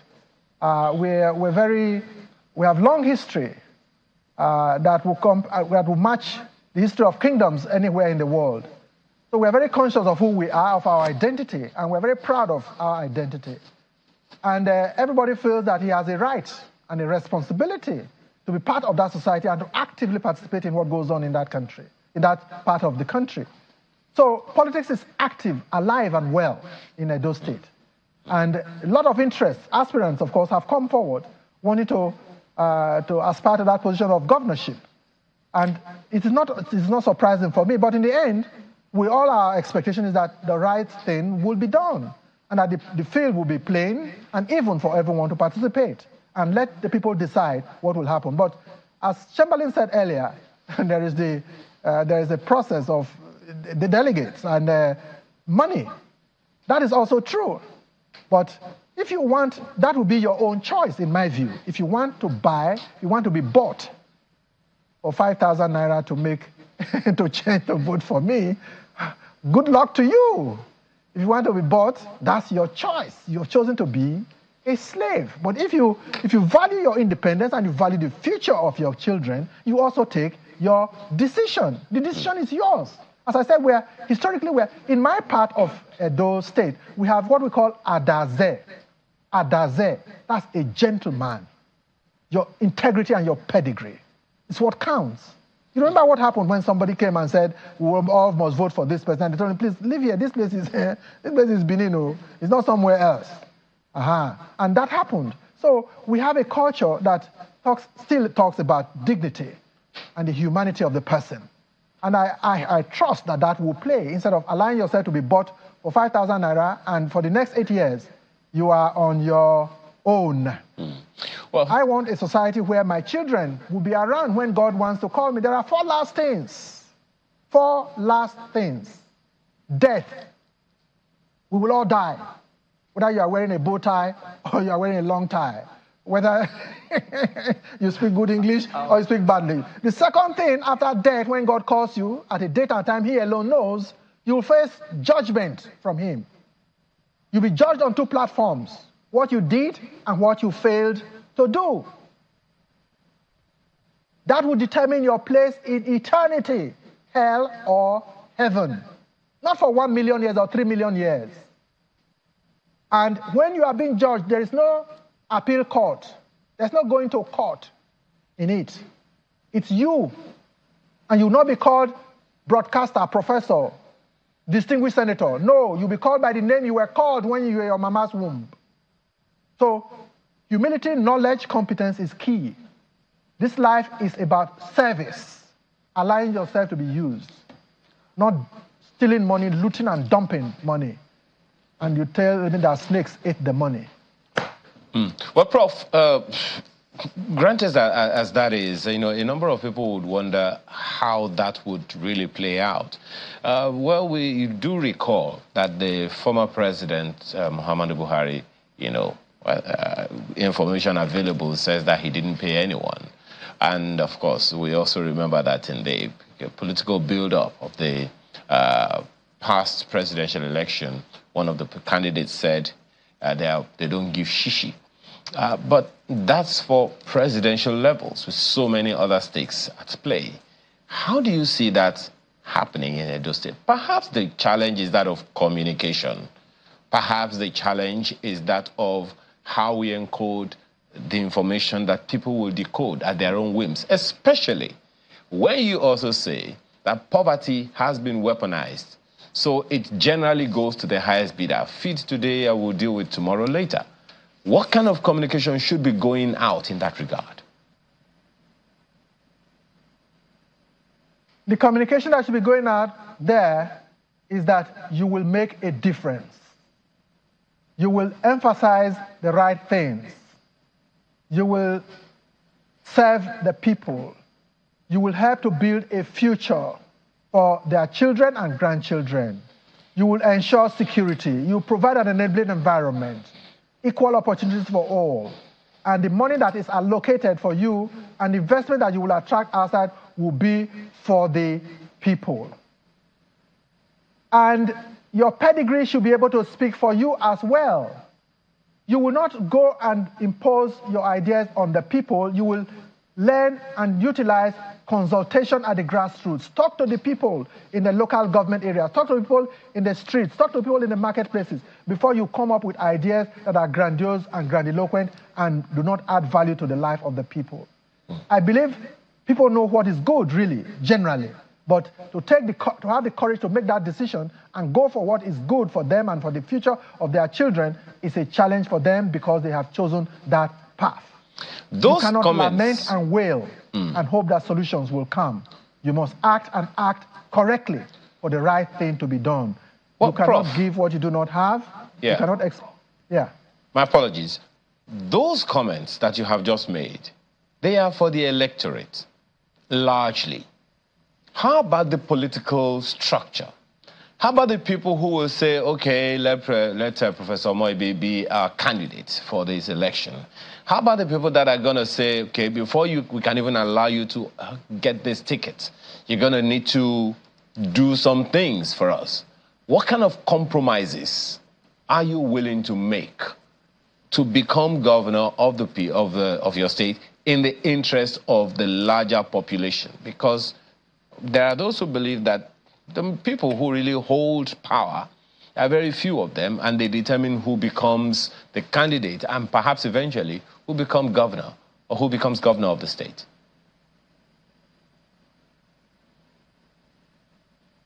Well, there are certain values and principles, but you see, you cannot sit on a high horse and give instructions when you are not in a position to do so. Dialogue, agreement, consensus, negotiations, constant talking to each other and with each other and for each other is key. I cannot claim that I am omnipotent. I'm not God either. I'm in a society that is constantly evolving, that has evolved, that there are structures in place. So you must work with what you have, but at the same time, have your priorities and your focus before you. So I mean, you cannot eat your cake and have it. You have to give. Politics is about giving and taking. It's not about you just issuing directives. After all, it's a democracy.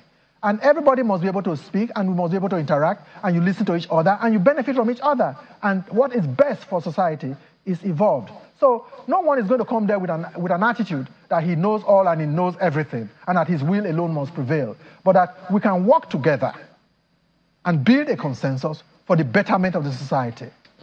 From the information you have, Prof, what are the potentials that an Edo State has that is yet to play out?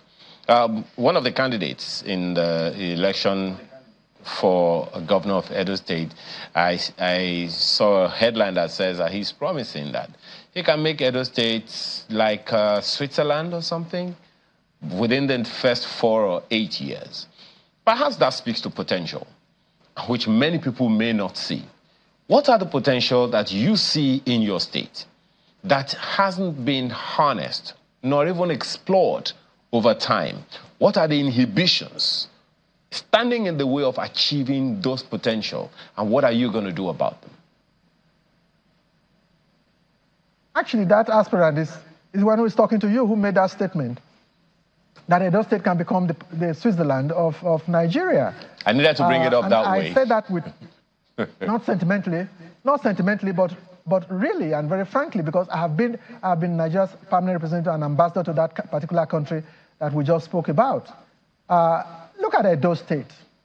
Agriculture is abundant in that place.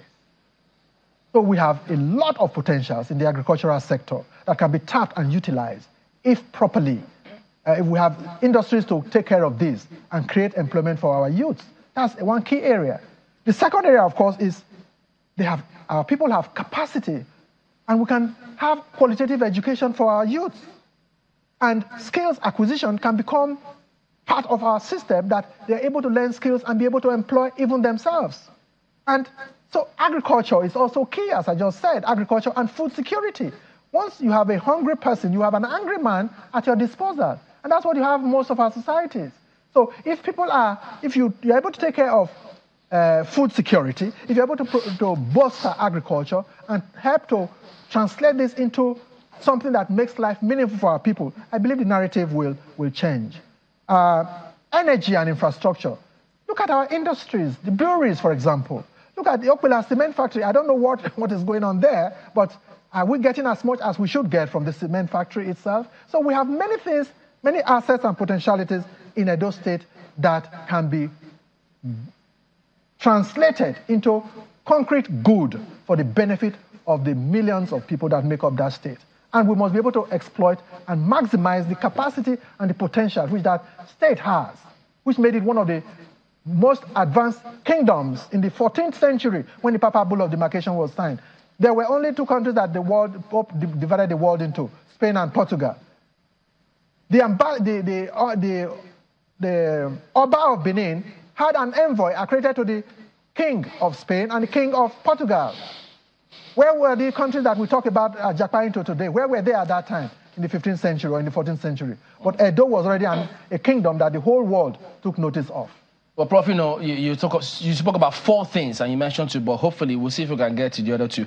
You also did say you'd like to see a situation where your children will be around when things are happening, but many are saying, look, but Prof, your children are not in the country at the moment. So, but what if people in Edo State say, you want to be governor, but they can refer to your house and say, no, why are they not here with us? No, they graduate from school. I was a diplomat, for example, and that meant that I was really more outside of this country than in the country. And they graduated from there, they got first class, and they got job without even no reference from anybody. The position that I held myself, I was invited after my retirement and appointed as Under-Secretary General of the United Nations. There's no vacancy declared. There's no interview undertaken. You are appointed on your own cognizance based on merit for societies that prioritize excellence. So that is the difference, in my view. Now, to move in there, I mean, you have to have some understanding and consultation of the political structure before you venture in. Did you have any sort of consultation before you then threw your hat in the ring? Of course, yes, I did. Substantially, yes. You moved around the local government areas? Of course, absolutely. Did they say yes, they're going to give you their support? Of course, yes. And what about ahead of the primaries? How do you think that you'll be able to upset the other candidates? No, we are working on that. It's work in progress. I cannot sit here and predict what will happen in politics. Politics is totally, 1 hour makes a huge difference in politics. That's one thing I have learned. Which party are you going to? I'm running under the PDP, the People's Democratic Party. Wow, but that same party, they've got some persons who say, they always say that anyway, no matter what happens, they'll get the tickets. You have the legacy group, something the governor wants to, is also interested. Another group says, no, I'm a unifier. I've been with APC and PDP. I understand the terrain, so I'm the man. Everybody says they are the man in that place. What did you expect them to say, that they are the wrong person and they are out there? No. I think it's just commonsensical that they will, and it's political as well. You cannot go there when you have no hope in yourself, when you have no confidence in yourself. So we all go there hoping that, my trust, my hope is that there should be a plain and even playing ground for everybody to play. And you should have the criteria that you want to use and let the process be transparent. Of the Edo people, indeed, you talked about the Benin Kingdom, is historically a strong kingdom, known for its meticulous planning and structure and all of that. You again talked about politics as service to the people. Mm-hmm. Now, there are many others who've talked about going into politics and going to serve the people. What will make your service different from all the other service that people have offered the Edo people? This is a man who has served his country with great distinction. This is a man who has served the world in global positions without blemish, acknowledged. This is a man who has attained the highest degree possible on earth from one of the best universities in the world at the age of 27, when he comes from one little village in Edo State. This is a man who was given the highest bureaucrat or technocratic position in the UN system without interview, without vacancy declared, on his own cognizance. This is a man who is passionate about his people. This is a man who is honored by the primus inter pares of the kings of his own Esan land as the godsend of Esan land. This is a man who is honored by his own town, by his own kingdom, as the word of God, the Ebo Setale of Ewato kingdom. This is a man who is honored by the Pope as a Papa Knight of St. Gregory. This is a man who is honored by the Emir of Gwandu as Dan Majen Koko. Please. I don't like singing my praises, but I'm saying that this is beyond me. And God is good. If I will be given the opportunity by my people at Edo State, we have a lot of things that we can bring to change the narrative in Edo State and make the Edo State that is truly a role model for all other states in our country. Prof, look at these candidates. I mean, these aspirants too. They are also angling to get the seat and prevent you from taking that seat. What do you think you can do to upset all of these people? Well, they have a right to aspire. It's a fundamental human right. I was president of the United Nations Human Rights Council. You have a right to aspire to be who you want to be. But the people have a right to decide who they want. And therefore, our collective responsibility is to ensure that the grounds are even and plain for everyone to be able to aspire, and that the best decision is taken. So, Prof, if we look at that slide, there are 4 faces there, and some will say that, yes, they're called hopefuls. How well are you known in Edo to even be considered hopeful? I'm not talking about the party platform now. Would the people even say they know Prof enough to say, this is the man we want? Who is telling the story? Depends on who is telling the story. If people say hopeful, they use the word, that's their own word. They've used it. They've been paid for it. What is the basis of the hope? Who announces the hope? Who is right? Who is the author? So, in politics also, I'm learning quite a bit, but I'm going to write a book. A big book later. I have 3 titles already, 3 chapter titles in my book. Are you serious? The first one is titled, In Nigerian Politics, the useless is useful, and the useful is useful. That's one chapter. The second chapter is called The Nexus between mysticism and pragmatism, as then one. Don't ask me for details. The third one is Nigerian politics, colon. I beg. One chance. Oh, wow. So just wait for the book to come out. This book is going to come out whether you make the office or not. Yeah, absolutely. No. But what I've learned in Edo politics, I didn't learn it for 3 years in Oxford. What I've learned in 1 week. I mean, in politics here, what we see some of the politicians do, like they distribute some items to the community, sure. They build schools or roads or houses. Have you been doing that in the Ewato community? Oh, yes, I've done that. The first Jesuit university in Africa is being located in Ewato with my help. The initiative was mine. Health centers, sponsoring students in schools, scholarships to people, employing people, all these have been part of my contributions. I've never forgotten my place of birth. I'm grassrooted in my place. And it's not something you started in the last 2-3 years? No, certainly not. Certainly not. There's nothing in my life that is accidental. Well, So we have this- to go. sorry, Tim, yeah. just one last question, bro. So this journey towards the #1 office is a journey you have been carrying at the back of your mind. Is that what you're saying? No, I'm not saying that I have always wanted to be a governor. Certainly not. This just happened a few years ago. But service to my people is part of my DNA. So how many wards or local government unit did you visit for this consultation? Are you still visiting more? Oh God, I've gone round. I've gone round the senatorial districts of my state. I've also been to a good number of wards. I can't count them.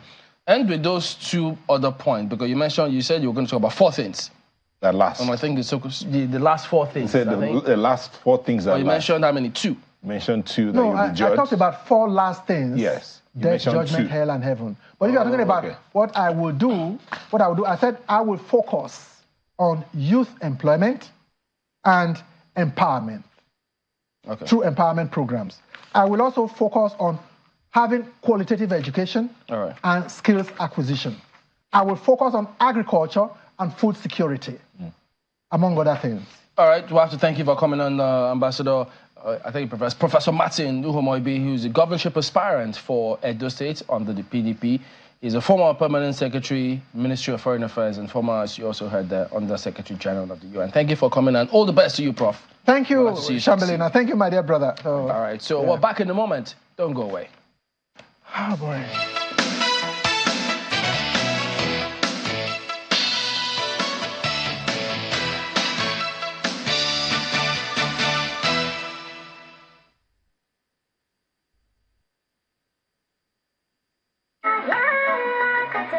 25th of December 2023 is a day the people of Bokos and Barikin Ladi local government areas of Plateau State cannot forget in a hurry. The agony of the heinous attacks on their communities, which claimed the lives of over 100 of their loved ones, still linger. Here at the Bokos Mini Stadium, the people gathered to receive the Vice President, Senator Kashim Shettima, whom they have heard is coming to condole them. At the Yakubu Gowon Airport, Aipang, the National Security Advisor, Mr. Noor Ribadu, the Chief of Defense Staff, General Christopher Musa, and Governor Caleb Mutfwang are the first to arrive. Minutes later, the aircraft carrying the Vice President Kashim Shettima touches down. Straight away, the convoy moves to Bokos Mini Stadium. From one to the other, Vice President Shettima goes round consoling the victims. He takes out time to extend care to the children. Sympathy and your concern.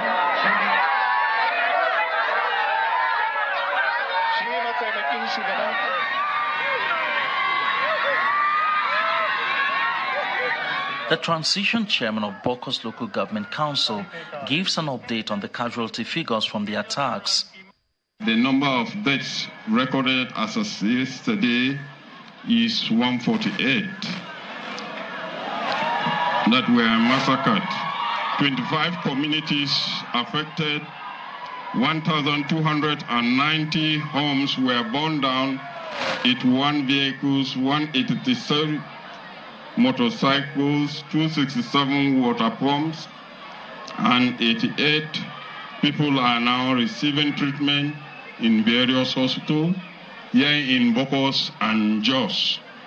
Governor Mutfwang commends President Bola Tinubu's swift response to the situation in Plateau State. Yesterday when I was speaking, I said that under the last federal government, there was lack of political will to deal with this issue. I never accused the present government of lack of political will. And this today, the visit of Mr. Vice President, is a demonstration of the political will of the present government to deal with the situation. The Vice President tells the people that justice will be served. He enjoins them to stay united and believe that it will get better soon. While it may seem that you are all alone, I assure you that this government, and most particularly President Bola Ahmed Tinubu, is here to protect you. This government is here to deliver justice. Our dear brothers and sisters in Plateau State, we appeal to you to resist the temptation to succumb to sectional divisions or the poisonous rhetoric of hatred towards your fellow citizens as we pursue justice and ensure your security. It's an emotional situation here. Women and children now rendered homeless and their means of livelihood gone. But the visit of the Vice President today has somehow ignited hope in them as they look forward to the intervention of the federal government, especially in finding a lasting solution to the security challenges in their communities. Vice President Kashim Shettima returns to the Yakubu Gowon Airport, where he holds a town hall meeting with stakeholders in Plateau State, comprising religious leaders, traditional rulers, politicians, among others, urging them to maintain law and order. He takes his leave to attend another function in Kano State, but the meeting continues with the National Security Advisor and the Gbongwom Jos reiterating the call for unity in Plateau State. We have to find in our own heart and by our own actions, with our own resolve and commitment, and say enough is enough. It is expected that the calls for peace will be heeded by the people, even as the victims await the intervention promised by the federal government. Emperor Simon, Channels Television News.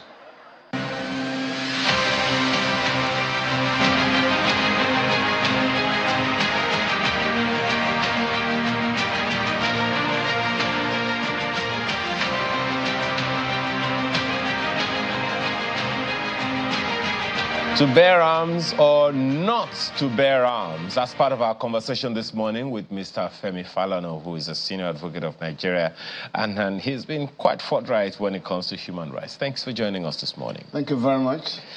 Well, that conversation has been on since October of last year.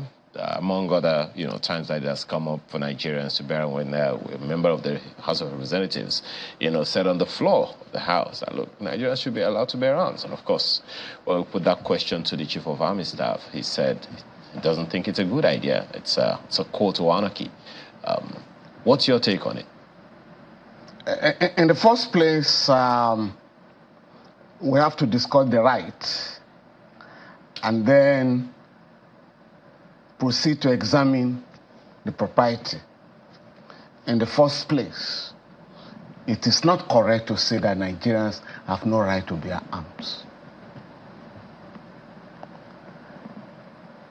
Apart from the fact that the penal code applicable in the north and the criminal code applicable in the south recognize the right to self-defense. In other words, if somebody aims a gun at me and I can quickly grab another gun, I have the right to shoot. Just to be clear, you're saying the law permits Nigerians to bear guns? Yep. But you are required to apply for the license. But I'll come to that in a moment. I'm just talking of right to self-defense. It's also guaranteed by the Constitution.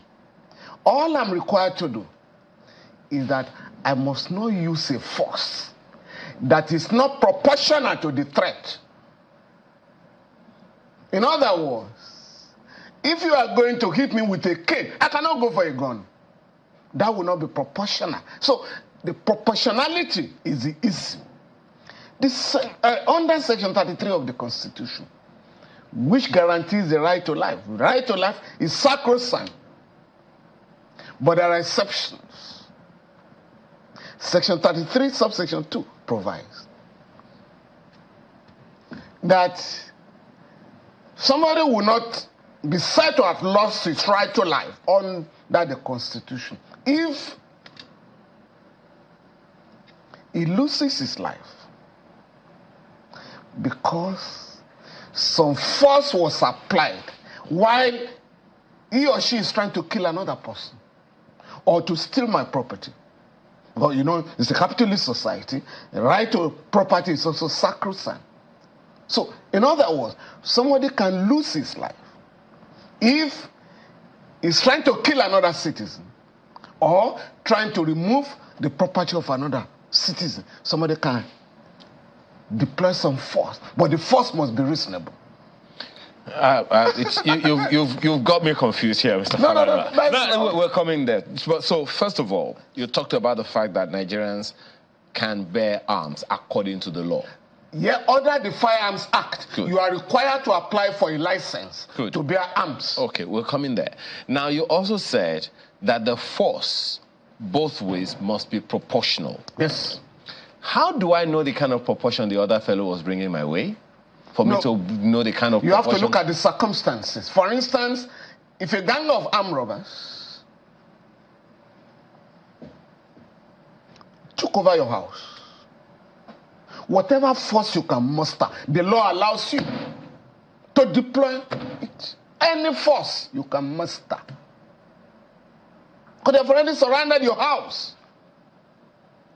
Whether you have a license or not, and you can lay hands on a gun, you can shoot and kill them. According to the law. Yes, you won't be charged with murder. So will the Even if you are charged with murder, you will plead self-defense. So how did I get the gun in the first place? That's another matter.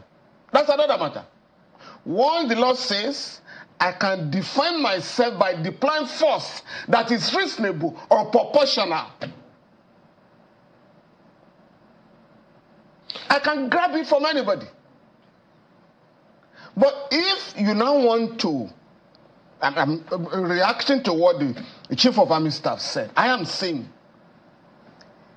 in Nigeria, if you meet certain conditionalities, you can apply for a license to bear arms. We'll come to the applying for the license in the first place. But what I understood before now is that there is a limit to the kind of firearms that a Nigerian, an average Nigerian can. For sure. Okay, so for sure. Speak to that, because some people listening to you right now can just make a call to someone in Germany and say, I need an AK-47 in my house. No. I'll get a license for it. You must have a license, which is why on a regular basis, when the government discovers that many people have acquired weapons in the country, you are then told to report to the Commissioner of Police in that state, either to renew your license or to validate your license. Because if you have no licenses and you have weapons, you have committed an offense under the Firearms Act. So you must apply for a license. Where a problem may arise is where you now say, sorry, you've given license to Mr. A to bear arms. You now deny it to Mr. B, who meets the conditions. Of course, you can challenge that in court.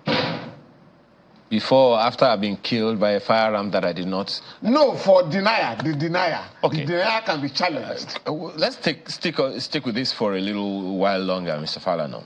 You said that a Nigerian has a right to defend himself. Yes, under the criminal code and the penal code and the Constitution. With any gun available. Yes. Is that what you just said? Oh, yes. So even if it's a .45 or an AK-47, I can defend myself? If the man is trying to shoot me with AK-47 and I can lay hands on AK-47, I have the right to shoot. To aim and kill him before he kills me. That's the law. Okay. But what is not permitted in any society is unregulated licensing of bearing arms, which is it's a major problem in the United States today. That even madmen and women can acquire guns and start killing people, shooting children in school. But how do we know who has the right to it? You said every Nigerian does have a right to it. Now, how does the law coin it to say, okay, this category of persons cannot have a firearm? The law is saying, if you have been convicted in the last 5 years for, certain offenses, you will not be allowed. If you are a person of intemperate habits, you will not be given a license. If you're under 17, you will not be given a license, and so on and so forth. But if you meet the conditions and you are said to be responsible, you may be given a license, but they won't give. I was talking to a police officer one day, a senior police officer. Man, I'm trying to acquire a license. I have a lot of threats to my life. He said, no, they won't give you. I said, why? He said, because the government will believe that you may just fire, a government official one day. I said, no. But the government will have to find out. I mean, of course, the person must not be a person of unsound mind. It's in the law. To say, Nigerians have no right to bear arms is not correct. So what Nigerians who meet certain conditions can bear arms. But what is ideal, what is important, which has brought this argument? And if I understand the position of the Chief of Army Staff, I think he's opposed to unregulated license. But for them to discourage Nigerians from applying for licenses or from acquiring weapons illegally is to have a collective approach. How about to defend our people? Okay. Every citizen is entitled to his or her right to life. And I've gone to court where a man was killed in 2011 in Kaduna, right? During a riot. The widow came crying. I said, no, madam, we'll go to court for you. And we approached the court. And the court awarded damages in our favor, on the ground that the government that should have prevented the riot failed in its duty. I also have done a case against Ghana where a 15-year-old Nigerian boy went to swim. No, he didn't swim, he didn't know how to swim, but the teacher made him to swim, and he got drowned. We approached the ECOWAS court. The court awarded a colossal sum of $250,000 in favor of the parents. Oh yes. So the government has a duty to defend the right to life of every citizen. Where the government fails, you are simply asking citizens to take care of themselves. But now, which is a dangerous situation. Which is what the Chief of Army Staff is also saying. That it's a call to anarchy if we have to go on the tangent of getting everyone to bear arms. No, but they give arms to certain people. It's a class matter. They give guns to the rich to protect themselves and their properties. But as far as the law is concerned, what properties has a poor man got, a worker who is on 30,000 naira a month, even if the money is paid? But for the rich, the bourgeoisie, your life is so valued by the state. So you are given a license to bear arms. You are said to have met the conditions. But what is important, even if you give the license to everybody, not every Nigerian can raise the money to acquire weapons. So therefore, we must compel the government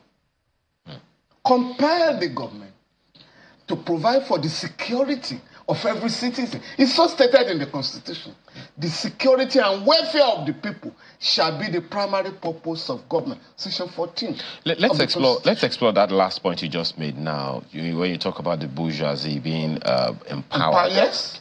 Now, a good number of people might say somewhere in their heads that, okay, maybe Mr. Falana is actually pointing in a particular direction.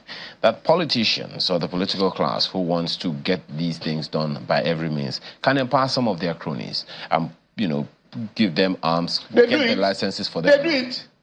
They do it. The Constitution. What do they do? The Constitution has abolished thuggery. vanguards, and so on and so forth, where politicians arm young people. But you hear all the time, you read all the time, that thugs have been arrested with weapons. Where have they been tried? Nowhere. Nowhere. So, the volume of weapons in the country will have to be blamed. The political class will have to be blamed for it. Now, what has the Senate done now? They summoned the NSA and the service chiefs to do what? To discuss problems that you know about. In those areas, in those 2 local governments in Plateau, where this unfortunate incident occurred, you have police stations, you have the offices of the State Security Service. Don't you know, SSS officials are in every local government. So what happened? What happened? They are not equipped, they are not empowered to stop violence. They are not empowered, they are not equipped to gather intelligence. So I'm going to challenge the National Assembly, the Senate. It's not enough to summon service chiefs. After the meeting, can we decide as a people that we want to empower the police in our country to police the society? Look, just imagine the budget of the National Assembly was 178 billion naira. It has been raised to 344 billion naira. And the president signed the budget into law 2 days ago.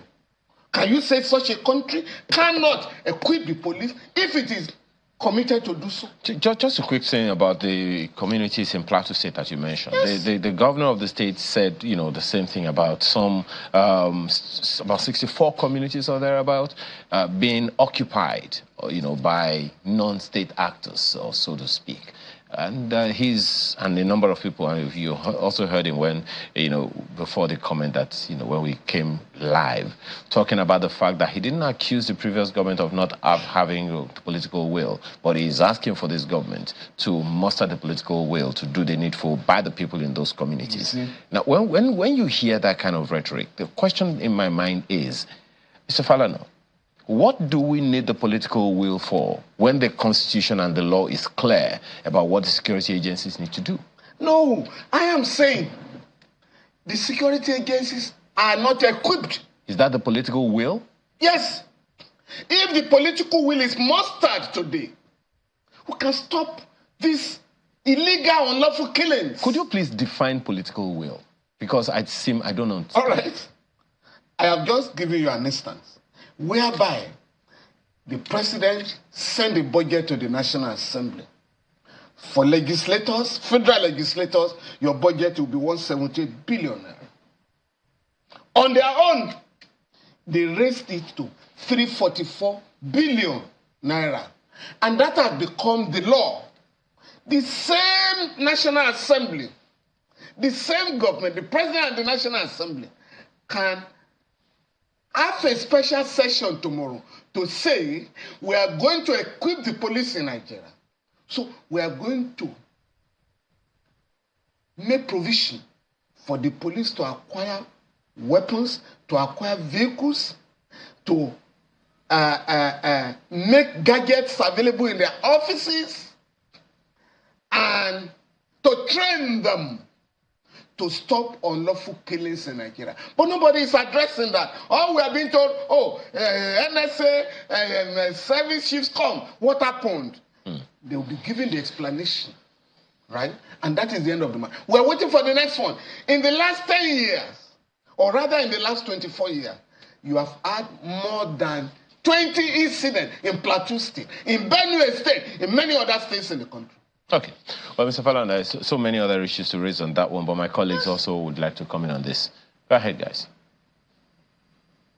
Yeah, good morning, Mr. Falana. So we've got 2 questions which we'd like to ask you back to back, so you just respond to both of them at the same time, if you can. So the first is that, now, for the people of Plateau State who may be listening to you right now, what would you advise the governor to do? Should he, I know we've talked about this in the past, in history, should he just go ahead, apply for mass license for certain people to acquire those guns that are allowed by law and give to the people? That's number one question. And the second one... yeah, the second one has to do with the Firearms Act. I mean, it was first 1959. The threat to life has sort of evolved, but the law guarding the use or ownership of these arms has not evolved in any way. Would you be looking to recommend something as regards amendment of that act? Well, number one,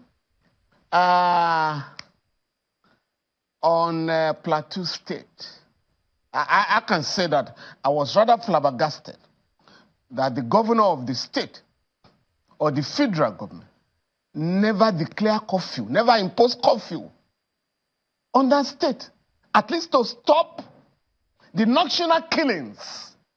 Number two, nobody has challenged the police and the state security service. What happened? Did you sleep? What happened? Again, you have to talk of failure of intelligence.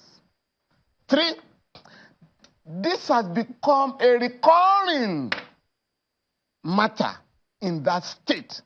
So what was done in the past? The federal government has set up judicial commissions of inquiry.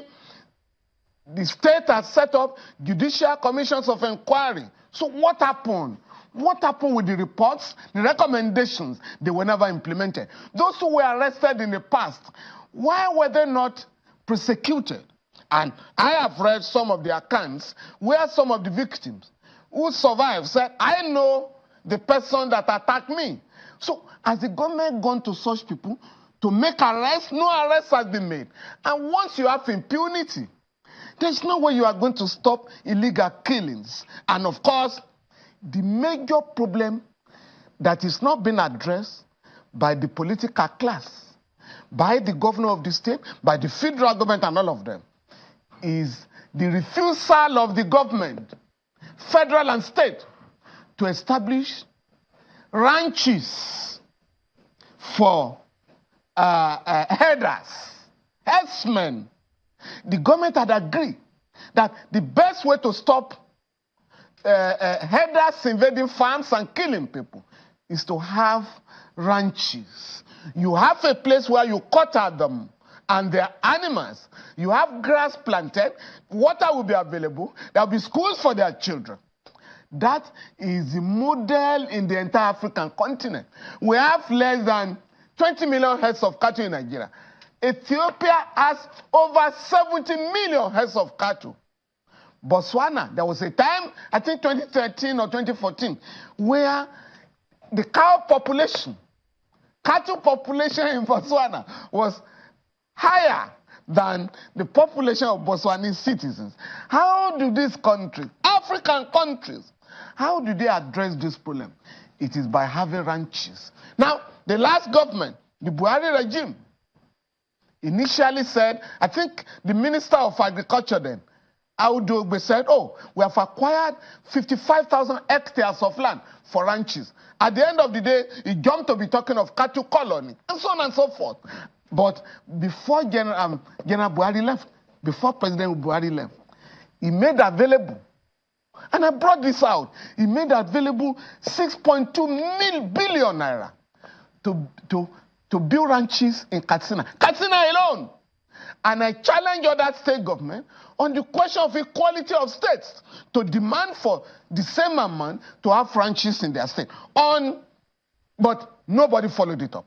On Firearms Act, Chamberlain, very interestingly, the late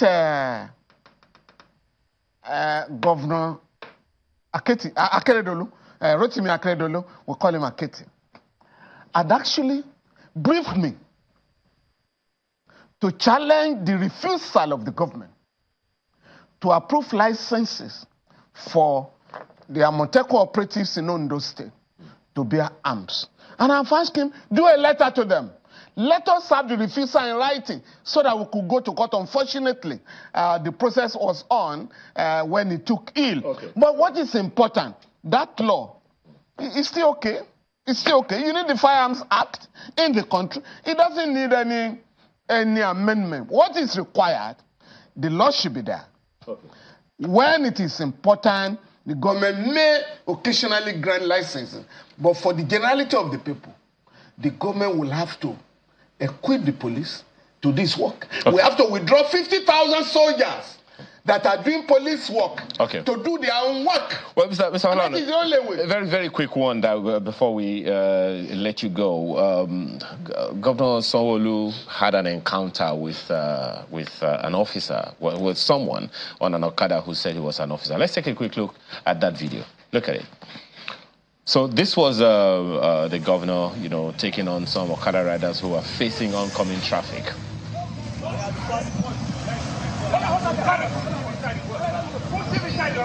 Who's in there? Then your you people that you all copy me. Maybe I should arrest you of this. Some of the passengers. I'll put in that room. Then you know. Madam, they got it, you're facing Okada. And they're taking you one way. And you put it on Facebook. On a road that are done. Is it good? And they will not hit you, you go and fall and you die. They'll say government killed you. What a shame. And we're all praying that you have a better country. Post it and tell people, this is what the kind of thing that you see. In 20 minutes, I'm sure they will still carry another person. How do you respond to that? But the interesting part of that is where he arrested a soldier and asked that the guy would put in a vehicle, and the fellow was saying he was a soldier, and was saying, look, that's the more reason why I should arrest you. Can you speak to that very quickly? Well, in our country, men of the armed forces believe, as if we're still under a military dictatorship, that they are above the law. We're even lucky that no incident, there was no unfortunate incident. Last year, August, some policemen were controlling the traffic around Ojo area, and because a vehicle was stopped, or vehicles were stopped, soldiers came from one of the vehicles and pounced on the police officer, and the inspector was killed in the process. Others were injured and detained in the barrack. Now, what happens in such a situation where we have had to go to court? Because even to release the soldiers for investigation was problematic. Okay. It was the same thing in the case of Wadume, where a captain led soldiers to attack 3 policemen and kill them who had come to arrest a very dangerous criminal suspect. And what happened? The soldiers, they were even charged. The former Attorney General, Mr. Abubakar Malami, withdrew the case from the court, that the soldiers would try them. These guys have been promoted. So we must run a country where there's rule of law, and there will be equality before the law. And I'm going to ensure that we get the human rights community to pressurize the Lagos State government to have that soldier tried. Okay. Well, that's something to look forward to. Mr. Femi Falana, Senior Advocate of Nigeria, thank you so much for your time this morning. Thank you very much. Appreciate it. Chamberlain. My pleasure.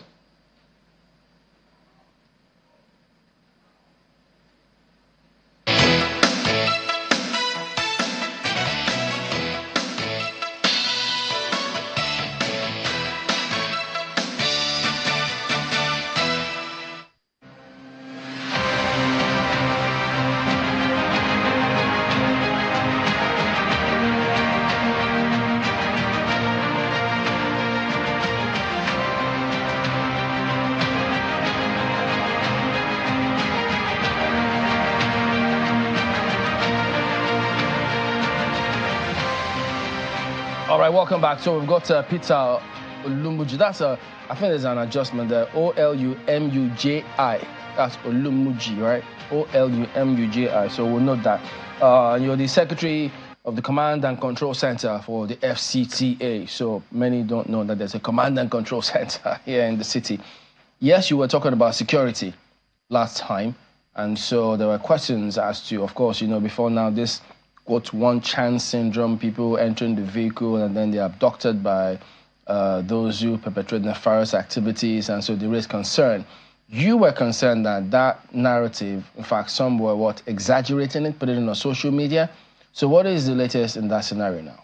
Yes, when we talk about the one chance incidences that people have been reporting in the FCT, you realize that the FCT security agencies have made a lot of arrests of suspected one-chance syndicate groups. And the way the social media has been informing the public about the insecurity in the FCT, it's not really the way it is presently. I have come across some people share some information to me, incidences that have occurred 5-10 years ago, and they are bringing it up now. Well, that's part of what the social media space have provided. And I always tell them, I said, look, this information is not a recent information. FCT has its own security challenges. And the security agencies have been up and doing in ensuring that they curb it to the barest minimum. The FCT minister, Barrister Jensen Wike, have given a marching order to all security agencies in the FCT that they should ensure that the crime rate is reduced to the barest minimum. And on a daily basis, they've been doing their work. But when people bring up news of things that have happened 5-10 years ago, portraying it as if it's something that is recent, then it starts to create panic and fear in the heart and in the mind of residents. In fact, during the festive period, if you notice before the Christmas break up to the New Year, there has been a robust security patrol within the FCT metropolis and the subs. And there have not been any reported case of any major incident. You can talk about pickpockets and the rest, which is just minor case and is not also meant to be. Okay. But again, the agencies have been up and doing. Go to the parks, fund seekers are there in their numbers. And I tell people, if FCT is not secure the way it's being peddled on social media, then me and you will not be walking around the streets of Abuja today. What about the response time for emergency services, emergency calls? Yes, that is another thing that has become a source of concern, because most of the time, people do not call the security agencies timely. Why do I say this? The FCT Police Command have the police control room that they've shared out. The FCT call center under the minister's office also have the FCT call center numbers that have been shared out. And I personally have also done that to so many platforms I belong to. But I realized that once there's a security breach in anywhere, these same people I expect that have this, that should have saved this number and called the appropriate authority will be falling back on me and be informing me. And I'll ask them, don't you have those numbers saved on your phone? They'll say, oh, sorry, I forgot to save it. And that is what affects the security response time. Maybe we should give them number again so they can't say they forgot this time. It's on the open space, and I can also make you have it. Yes. Because once you have this number, it helps you immediately an incident starts to occur within your vicinity. You put a call through, and they respond. But when you are waiting to link up with Mr. A or Mr. B, somebody called me at 2 a.m. some few days ago that there's a security threat within their vicinity. What if I was fast asleep and I did not pick my call? What happened? And this is the same person that I personally gave this emergencies number to. Any 3-digit number? Well, we have 112, which is the federal number, but I'm talking about for the FCT, which the FCT call center is working on to have. That's the longer ones. Yes, the number, and it's so free. The current number now, what's it? Yes, I have it. I will have to bring it out from my phone. Bring it out. Yes. While you're bringing it out, there's this other thing we heard about at one time. The FCT was supposed to be covered with CCTV cameras, and that would help to ensure security. Are those CCTV cameras installed and working? Presently, you know, the CCTV camera issue is meant to be in two phases. The administration are supposed to install them in some sensitive places. Then the residents, the business community, you are meant to have this installed in your business premises also. Because most of the time when incidences occur, aside the ones that the administration have in the public domain, those ones you have within your own premises also is a better avenue for you to see what has occurred, and even for investigative purposes, it helps the investigator. But most of the time, we wait until the government do that. Even in our homes, in your sitting room, there are very, very cheap CCTV camera you can install there in your environment that will monitor whatever is going on within your vicinity. And this aids investigation whenever there's a threat to lives and property. So the FCT administration has mandated that business premises, shopping malls, and the rest to go back and ensure that they install this, while the administration is working on having it in some key locations within the federal capital. Okay, so we'll get that number, and then hopefully they'll be able to remember some of them. Just give us one or two of them. I will do that now. Because we have the police, let me give you the police call center. Yeah. That's the hotline. Because these are numbers that aid a quick response at every point in time. Okay, for the police emergency number, you have 080-3200-3913. I repeat, 080-3200-3913. Another one, 080-6158-1938. All right. Yes. So what are you doing about street urchins? The administration presently have been climbing down on all illegalities within the city center.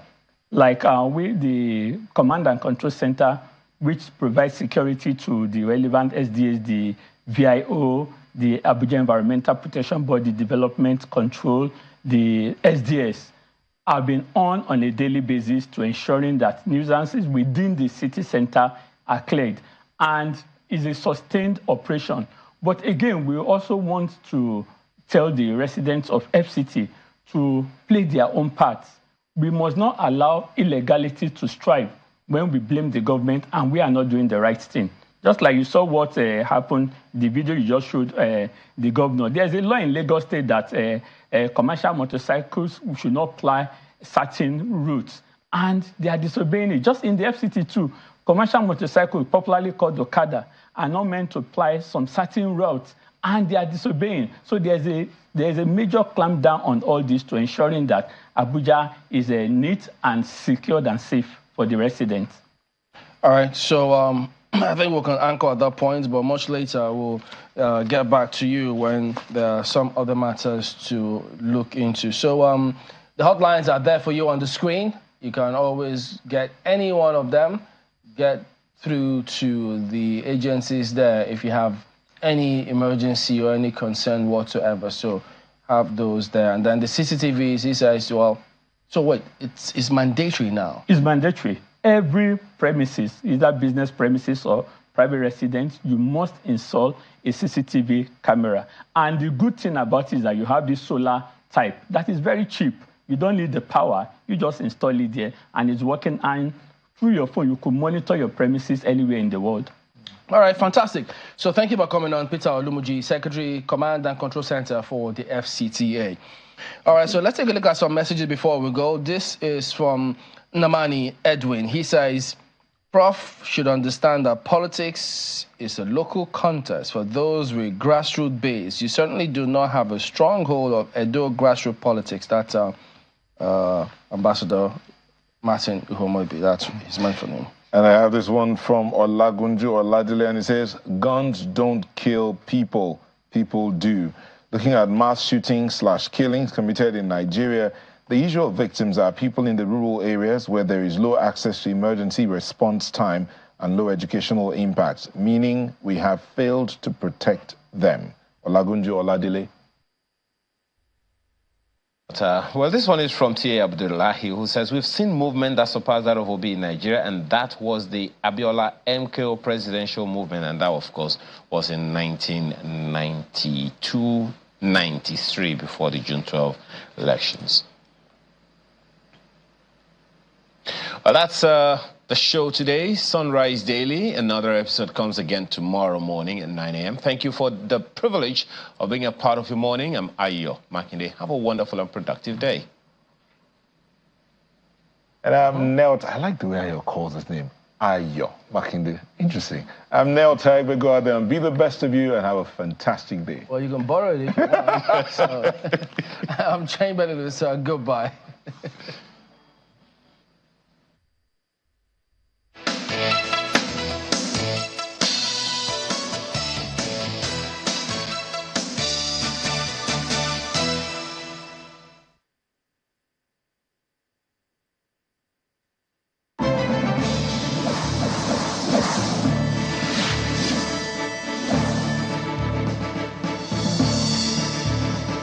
Our website, channelstv.com, has more information on our top stories and others. Subscribe and watch Channels Television's live stream on YouTube and other social media platforms using your mobile device browser. Or download the Channels TV app for Android and iOS devices from their respective stores. You can also watch us via your smart TV platforms on Apple TV, Android TV, Fire TV, and Roku. Channels Television, ubiquitous.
Hello and a warm welcome to you. This is News Track on Channels Television.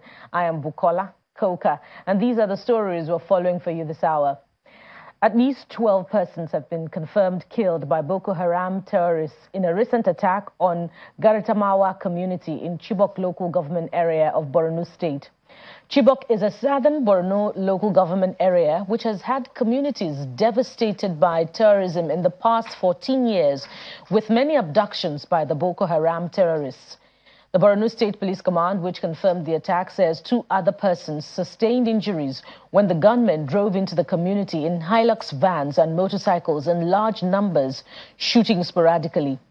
The Police Public Relations Officer of the Borno State Police Command, ASP Nahum Daso, did not give further details to the attack to Channels TV, but reports from a local states that the terrorists stormed the community armed with rifles with which they shot at mourners. Sources also told Channels Television that the terrorists stormed the community on Monday evening with motorcycles and Hilux vans during the New Year celebration, heavily armed with AK-47 rifles, and opened fire on mourners who were returning from Gartamawa. And over now to Kaduna State, where about a month after the mistaken airstrike on Tudunbiri community, which left at least 100 persons dead, the state governor, Uba Sani, has inaugurated a special implementation and monitoring committee to ensure accountability and transparency in the disbursement of interventions provided to the victims of the airstrike. The committee is chaired by the Kaduna State Deputy Governor, Dr. Hadiza Balarabi, while membership of the committee is drawn from representatives of victims of the bombing incident, community leaders, religious and political leaders from Igabi and the Kaduna State government. Inaugurating the committee at the Executive Council chamber of Sir Kashim Ibrahim Government House, Governor Sani lauds the proactive interventions by relevant agencies in the aftermath of the drone attack and further reiterates the need for accountability and openness in the disbursement of the funds and other special interventions provided to the people of Tudunbiri community. We have commenced the construction of access roads to Tudunbiri and other affected communities in the area. The National Assembly members, as well as leadership of both the House and the Senate, Nigerian Governors Forum, Northern Senators Forum, corporate organizations, and well-meaning Nigerians have made donations and announced interventions programs aimed at bringing succor to the distressed community, rebuilding the community, and giving the people renewed hope and sense of security. As a responsible and accountable government, we must take keen interest in how donations and interventions programs for the Tudunbiri community are disbursed and executed. We want to ensure that the donations go to the actual beneficiaries. We want to monitor the implementation of the projects to ensure their speedy and effective implementations. This committee has therefore been constituted for the purpose of accountability, inclusivity, and transparency.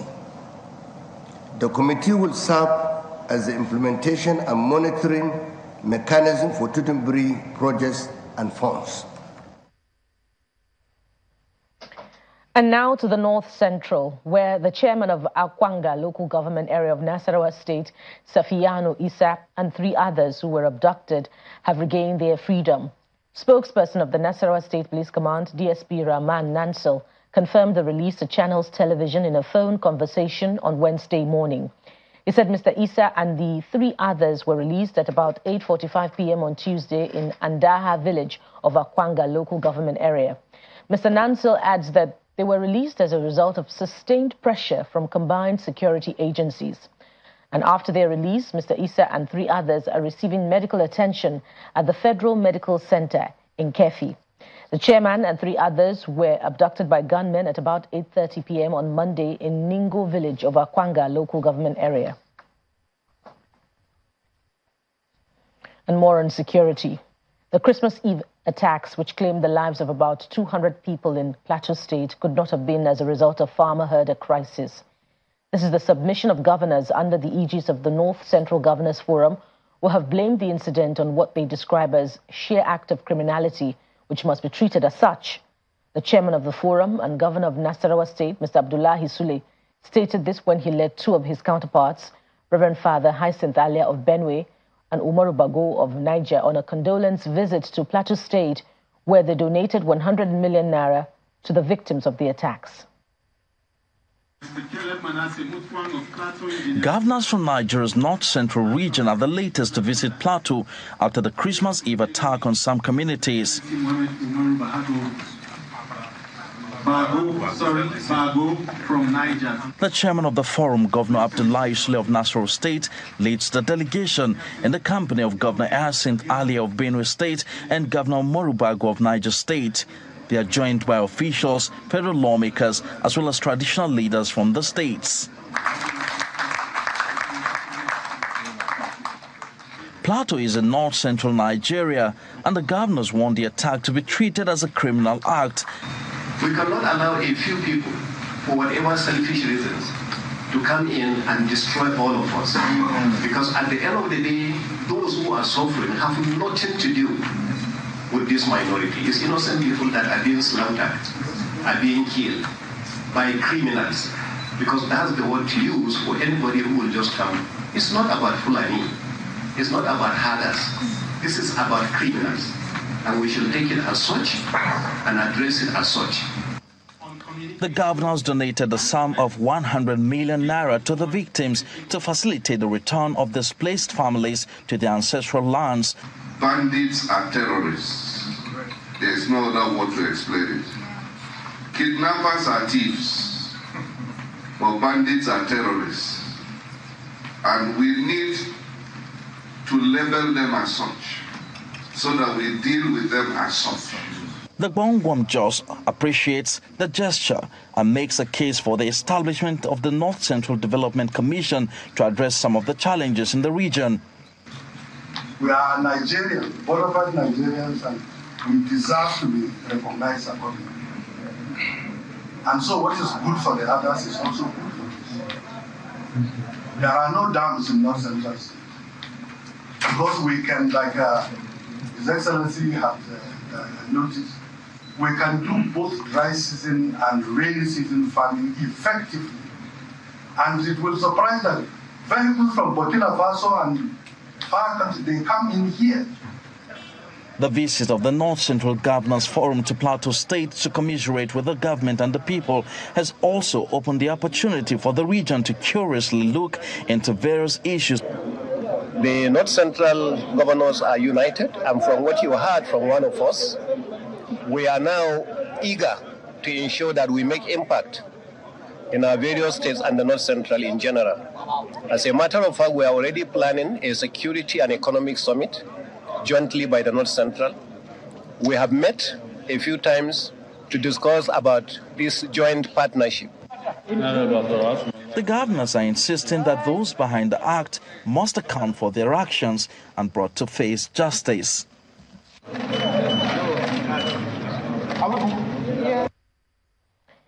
And staying with the Plateau attacks, the Nigeria Bar Association, NBA, is asking the president to show demonstrable commitments to prioritize the security of lives and property of Nigerians.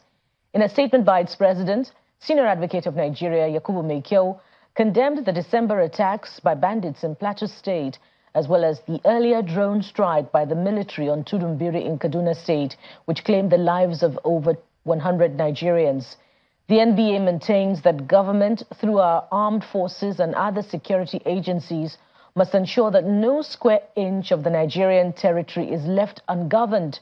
No part of Nigeria should be left under the control of criminal elements by whatever name so called. It described the incident as inexcusable and unacceptable, noting that the attack could be as a result of poor intelligence gathering or a deliberate failure to act. On the state of the economy, the NBA called on the government to put in place additional measures to address the ensuing and increasing difficulty associated with the subsidy removal. And away from the aftermath of the Plateau attacks, Governor Siminalayi Fubara of Rivers State has been explaining the rationale behind the resignation of Edison Ehie, leader of the 4 lawmakers loyal to him, from the State House of Assembly. According to the governor, the decision was part of the implementation of the peace deal brokered by the president and is considered to be in the interest of the state and not out of fear. Governor Fubara, who was speaking at the New Year's Day banquet at the Government House in Port Harcourt, notes that the residents would have been the biggest casualties if the political crisis had persisted. Every decision that we have taken, it is not born out of fear. but because we have the interests of our people. And we have respect for elders. The president requested that we do certain things, in as much as it might not be very comfortable with everyone that is here. But it's the place of the leader to say, let us go along with it. Because if we don't have peace in the states, there won't be that meaningful development that we desire. So I'm appealing to everyone. Let us embrace the peace. We need this peace because our intention for our state is not